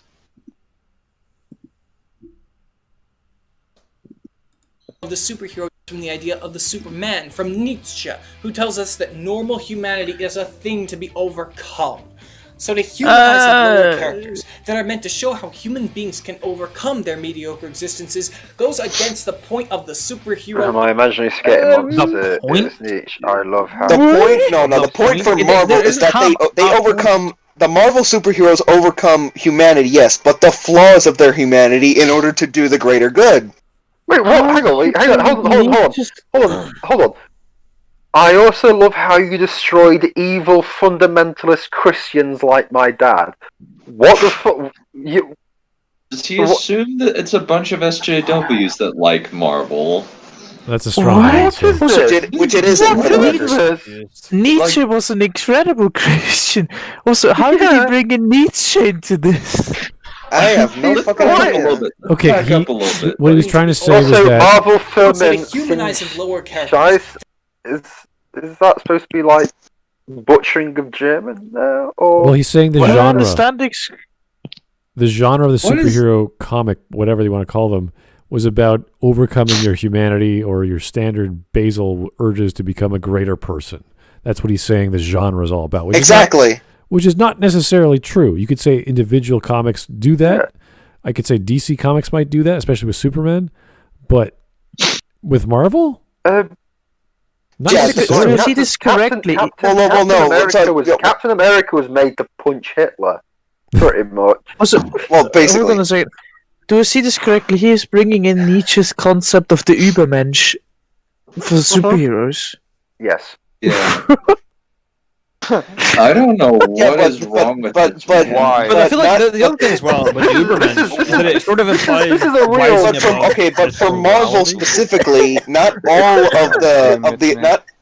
for Marvel specifically, not all of the idea behind the Übermensch applies. A little bit, yes, but not the whole thing. No, certainly. I would just generally speaking say superheroes are a bit different from the Übermensch. I just also want to know why he mentions fundamentalist Christians in one of the because a lot of things. I also especially like that he seems to be putting this on the other side of Nietzsche. Incredible Christian. Very Christian.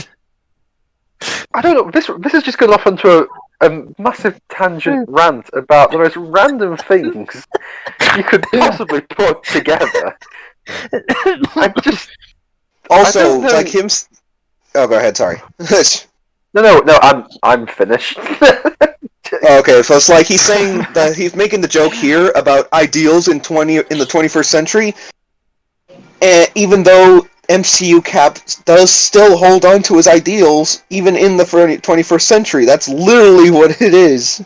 Well, so we're literally in a society where like ideals and ideology are the be all and end all of shit to a vast number of people.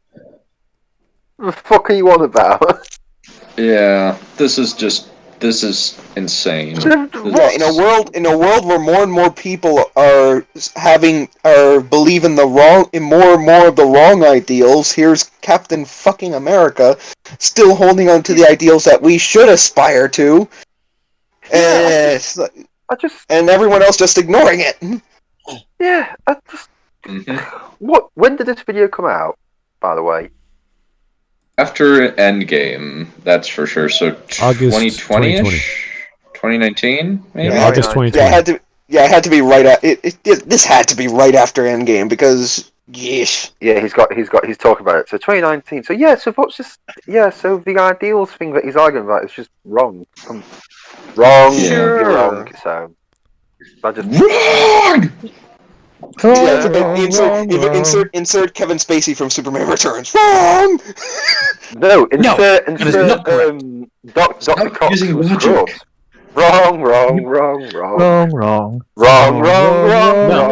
Yeah, You're wrong.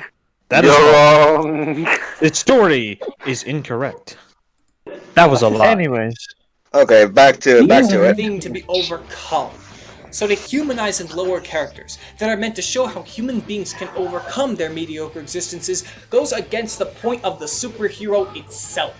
And of course, all of this is being done in the Whoa! Wait, hang on. But the thing Wait, behind go back. I want to read that. What I just said. Okay, yeah. But the thing with Marvel, that the Marvel superheroes, they overcome their humanity, but they do the right thing, but they're still damn well human. That's the whole. That's the appeal. No, it's not human, but we've got humanity. Yeah, humanity, exactly. There's still the humanity of being the humanity within being a superhero is still there for the Marvel superheroes. Yeah. If that makes any sense. To show how things can. All right, I'll pause it on the text. Yeah. This one we already talked about, the Nietzsche. What the fuck? This one. Yeah, this one. Oh, there you go. Daddy, someone said mean things about my favourite movies. They said they're bad and 30 is too old to be in your mum's basement. Why, that isn't wholesome or 100 at all. Here, buy some Funko Pops and merch and limited edition box sets and autographs and give me all your money. What? What?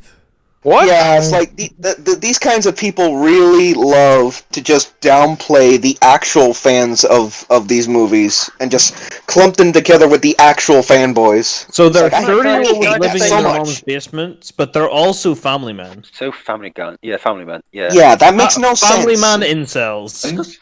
Endgame is the highest grossing. Endgame is the highest grossing movie of all time. I don't think it's just incels. Well, to be fair, by the time this video came out, it wasn't. Now it is. It's almost at $3 billion, I think, isn't it? Wasn't Infinity War before that? Yeah, that's kind of the point. It's just the fact that this is just literally turned into just a rant about people he believes are his lessers, and he fucking despises these people. Yeah. For no other reason than they like the movie. Yeah, and clumping together the people that with actual logic and common sense and can actually argue for these movies with the fanboys like he's doing here. And that is just disgraceful. Yeah, he's just literally, you're all fucking idiots. I hate you. Exactly. Oh, by the way, that's the worst. That's the last thing you want to do when you want to. to. And it's like you're like, yeah. No wonder. That's why I know you definitely are a fucking idiot. Then it's like, no, that's not. Yeah, and it's like with any kind of argument, that you disagree with, the last thing you want to do is just like immediately discredit someone with the age old excuse of you're right, I'm wrong. I'm right, you're wrong. But to be brutally honest. To be brutally honest, this just sounds like he just wants to shout at the world. He just thinks that everyone's a fucking idiot. Insipid fools. He's just using the Marvel movies as a cover to insult a certain, It definitely comes across as very God No, ish. No, exactly. That is what I'm saying. So it's like there's a lot of venom here. Yeah, that's what I'm saying. It's like he's oversimplifying it to the point where he just thinks he can get away with it like that. Well, if we look at even the quote about Nishi, I mean, that is a metaphor at best. I don't think every comic has every story about being a Superman or becoming better for society or being one with your emotion and being expressive about your sexuality. Yada, I think the most there is definitely a few out there, but it's not that big of a number of them. Like I think you could argue The Incredibles has some Nietzschean themes. Yeah, but maybe yeah. But you could take any power fantasy and go with that and say it's Nietzschean. Yeah, well, no, I mean like so. The reason I say that The Incredibles has some like Nietzschean themes in it is stuff like the bit where what's her name, Elastigirl is talking to Dash, like Helen is talking to Dash, and she's saying like, "Oh well, everyone's special," and then he says like, "Oh, it's another way of saying no one is." Nobody. Like that kind of thing of some people are special and some people are better than other people. And that is part of the motivation, and that is part of Syndrome's motivation. Yeah, it's like after he's done. Yeah. When he says, "Oh, and when everyone's super, no one will be," and the fact that he's the bad guy and his plan is in some way equalizing people, that's also that ties into the whole slave morality idea and of that's what I mean. I think it's there. Yeah, that whole idea is inherently ingrained in a good portion of the plot of The Incredibles, most definitely. And it's also because The Incredibles destroyed fundamentalist Christians as well. Yeah. They basically had that scene from Kingsman, but it was The Incredibles. 30 seconds, baby. We can do this. Well, it didn't tie into the plot at all. They just reason that the MCU they just destroyed a church against the point of the superhero itself. And of there course, you go. all of this is being done in the name of the almighty dollar. It is for that reason What? that the MCU is not just trash. No, it is an insult to art itself. Oh, shut Oh my god! Oh, I'm sorry. Willing to say as such to sorry. No, that was my bad. Okay, there you go. Okay, what I was going to say. Okay. Anyway, what I was going to say. You want to know why? You want to know why they make money? Because most of them are fucking good. Yeah, people enjoy decent. They're not bad. Opinions vary. Okay. As we've seen from the people here, opinions vary from one to the other, depending on who you talk to. But still, the general consensus, the reason why they make that much money is because they're fucking good. Well, no, he just I would reduced say the they're argument. enjoyable to watch. I think if you took any one MCU film on its own, it wouldn't be anywhere near as successful as it is. It's the interconnectedness that really. No, that's the best way to analyze it is first and foremost each film individually, and then the connections. Because if you do it the other way around, that's really going to screw you over. Captain Marvel, for example, I don't think it would have done as well if it was just a standalone in that case, most definitely. Most definitely, it was because of the interconnected universe. That's the only reason why I made that kind of money. I think there's sort of a snowball effect with it. He took this. I really think that a big part also is of the mediocre MCU films. They're still enjoyable to watch. There's still cool action. There's still good effects mostly. And at worst, the mediocre MCU films blow the DCU films out the water. Yeah, the worst of the MCU can still everyone, all the other like DC and all that other crap can still kiss the ass of the MCU, even with the worst of it. Yeah. Well, no, yes. Even the DC movies that aren't in the DCU movie in the DCU, like before that, I think most of them aren't that great. Like, there isn't that many good ones. Joker's fucking fantastic. Green Lantern, awesome. I'll be honest. Green Lantern was meh, but it's still enjoyable to watch, if only to riff on it. It's very... It is the room of DC movies. Yeah, I wouldn't go that far, but it is close. It's at least enjoyable to riff at it. Yeah. I mean, it doesn't have the line of, so what is this? We some kind of Suicide Squad? So is it some kind of Green Lanterns? Some kind of Okay. To be fair, the DCAU had a line like that for when the Justice League was formed. It's like, what, are we some kind of super friends? It's like, and Superman says, more like a Justice League. That line is legendary, dude. I'll take no shit. I'll take no shit about it. I think that line's funny because it's better written and better set up. It is. Yeah, but it's also, but the DCAU is like really good. And the DCAU, I think is just. I think the DCAU ran for longer than the MCU is run now. DCAU? DCAU, the animated. I mean, in terms of like the length that they went. So I think the DCAU is longer than the MCU right now. Yeah, 12 years. Yeah, no, so I think like 92 to 2004. Exactly. Right. And the MCU is just about to. I think it did already surpass that. Yeah. Personally, I think I probably prefer like the animated DC stuff over any of the other superhero stuff. Yeah, DC's animation, the DC superhero animation stuff has always been the best from DC. It's so fucking good. Yeah, it's really awesome. Mm-hmm. It's like we said earlier. It's like Batman changed the landscape of the Batman comics completely, and it was like what was it like? I think like just over a decade after Crisis. At that point, yeah, and it's like and like we said earlier, that show invented Harley Quinn, reinvented Mr. Freeze, and then just changed everything else around. Reinvented a lot of characters. Well, Mr. Freeze is Mr. Freeze is just the prime example of how much. Yeah, I understand. Yeah. No, okay, yeah. It's like it reinvented a lot of things, most notably Mr. Freeze. There you go, and then changed a lot of the other stuff around in such a way where even people that had no experience whatsoever can just jump in from the beginning and just understand everything. Patching it through. Yes. Yes. Absolutely. It's like, why do you think Crisis exists in the first place? Because they have a real problem with rebooting everything for new readers. Yeah. Let's get going, shall we? Yeah, let's just end this already. I want to see what we shout about raccoons at the end. So. It is for that reason that the MCU is not just trash. No, it is an insult to art itself. No, it's not. Anyways, if you like this video, please leave it. Wait, what? Which we don't. Never will. Oh my god! Everyone who likes the MCU is a fucking idiot and a fucking arsehole lazy family guy. Anyway, if you like this video, just subscribe. So they humanize lower characters that are meant to show how human beings can overcome their mediocre existences goes against the point of the superhero itself. And of course, all of this is being done in the name of the almighty dollar.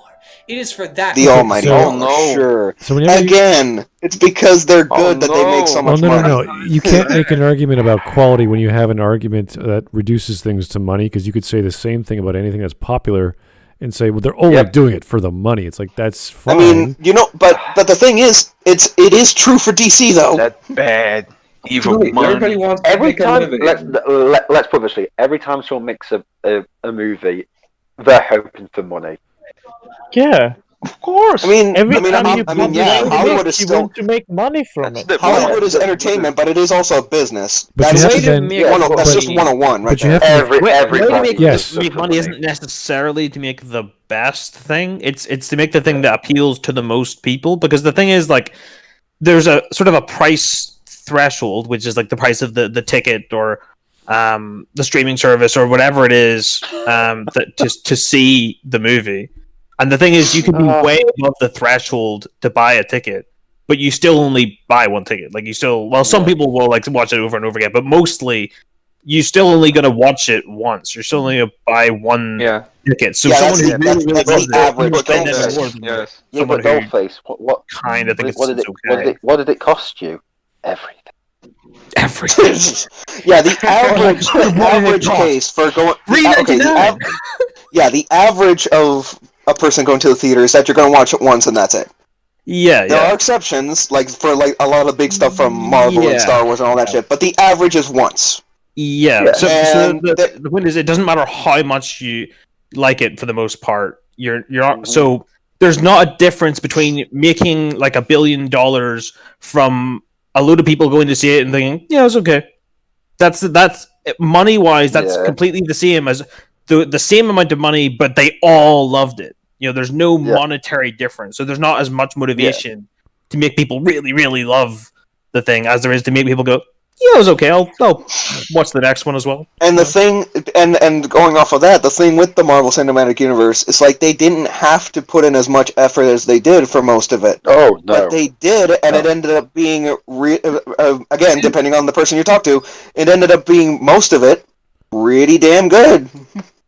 The MCU If this guy thinks that the MCU is an insult to cinema, what does he think the Transformers movies are? The Transformers movies are infinitely worse. Yeah, the Transformers movies and the DCEU movies too. Yeah, I think there's just so many more MCU movies, and it's just so much more prevalent. And for a track record, for a track record of 20 plus movies, what is it, like 22, 23? And only 5 of them are really bottom of the barrel. That is an impressive record for a universe like this. That's really okay. Look. Usually there's higher quantities. Like Superman 4, like out of the Superman movies, Superman 4 is the worst of the movies, and it took only 4 movies to get there. Batman and Robin, 4th movie, worst of the series. Yeah. Mm-hmm. Well, look at what do you say? There's 23 Marvel movies. There's 25 James Bond movies, and there's a lot. You know what I mean? A lot of bad James Bond movies. Yeah, I can attest to that. Yeah, but do you know what I mean? It's like, so when you look at something as like a series of as many movies, it's like 5 bad movies out of 23 is quite good. Batting average. That's a pretty good average. Only surpassed only by Pixar, whose only dud, in my opinion, is Cars 2. No, The Good Dinosaur isn't that good. Oh yeah, Good Dinosaur. It's pretty bad. I don't like a lot of Pixar movies, but that's a Okay, back to Marvel before we go on the Pixar tangent. The point is, the MCU didn't have to get that much of didn't have to make the vast majority of its movies that good, but they did anyway because they respected the source material and wanted to do it justice. Yeah, good writers for them. And the great writers, great filmmakers, actors, everything, and the mind behind it all, Kevin Feige knew all of this.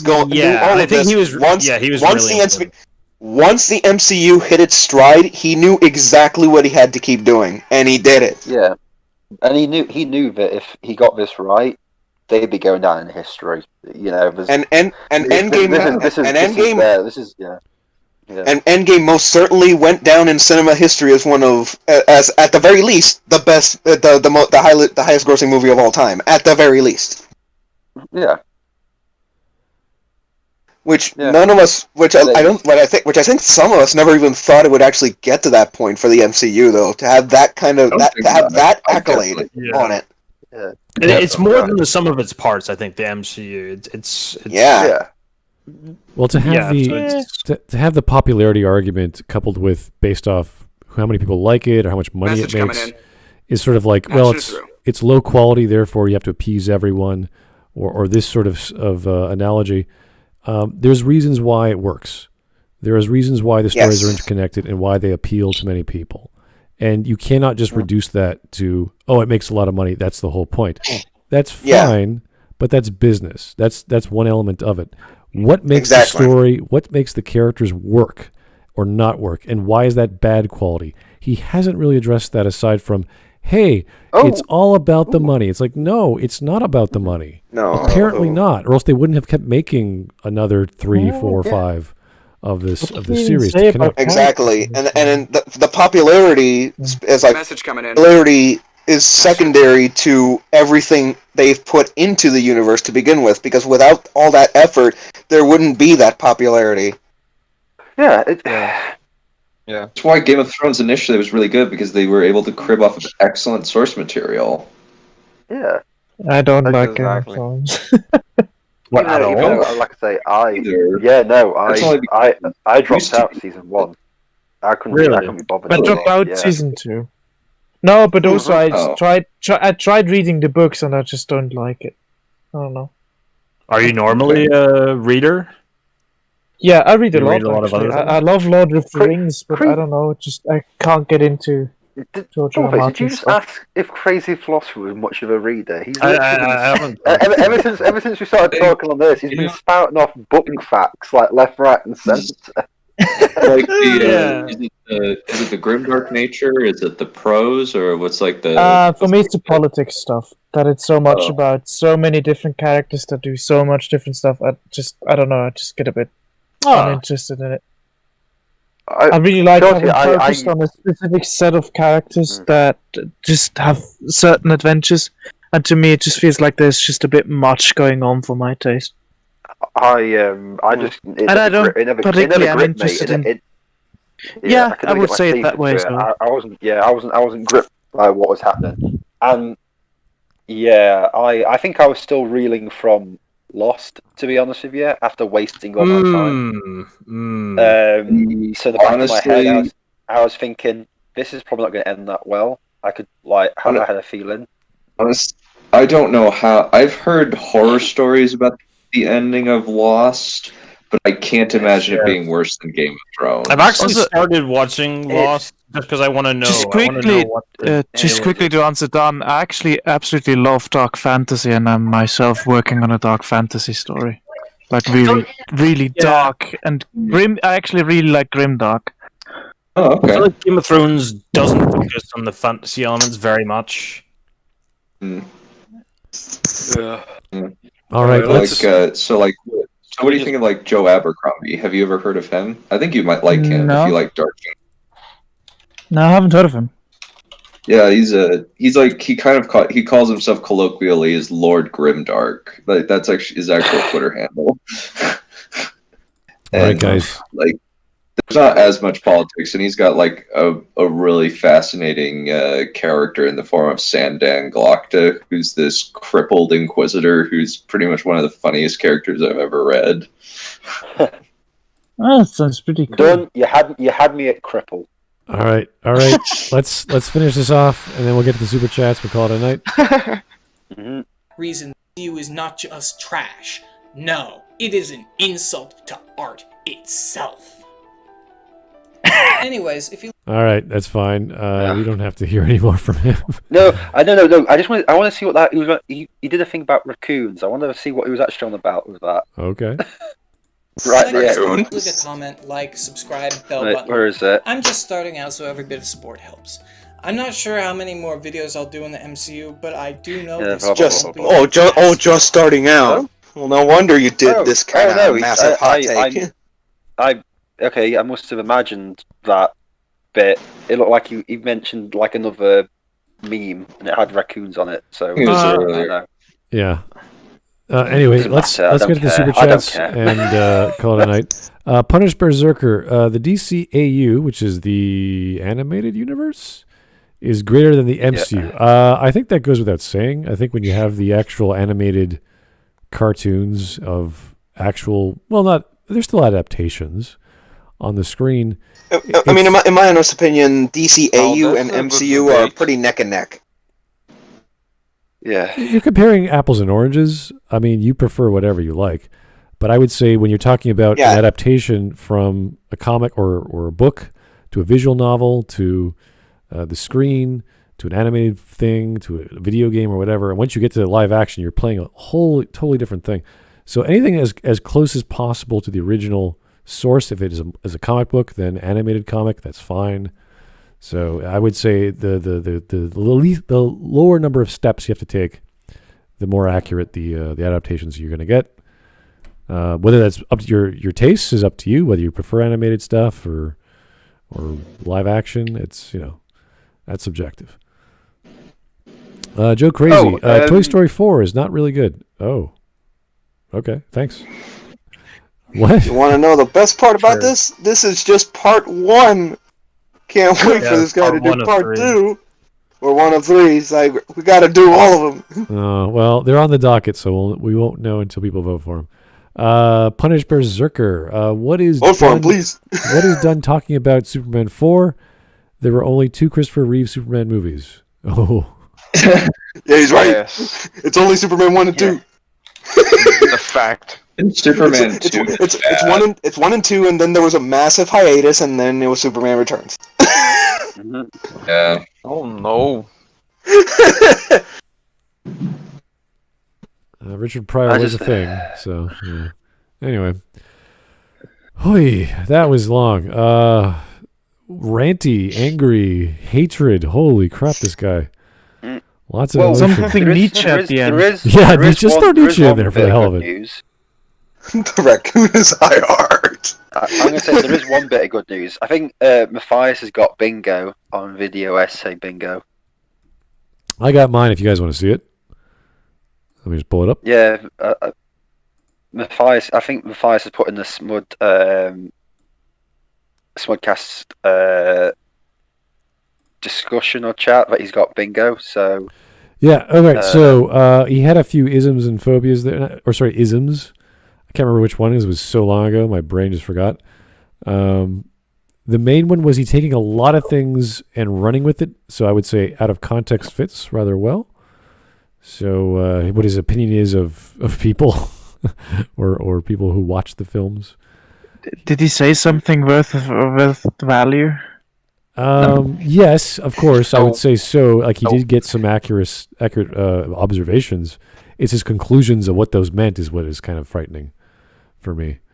So he did make references. What was super like bitter, like Marvel poisoning to cinema? It's like not really. Star Wars at this point is way more poisoning to cinema. It is. Marvel. So even though Matthias, I don't think you actually have got bingo. Actually, looking at this one you've just done. Honestly, like because you put throw Wars... shade at the Jordan Peterson thing and he doesn't do it. I think you meant to put a tick in capitalism bad. Because he did pretty much say that in.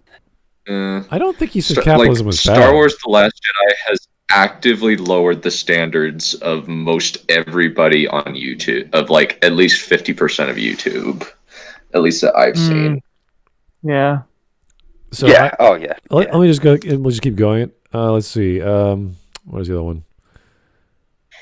The clickbait title, I'd say it's rather provocative. Yeah, it's true. Makes bold claim without evidence. So while sometimes he would show references, other times he would just make generalized statements again. So he's sort of half and half on that. Diversity representation.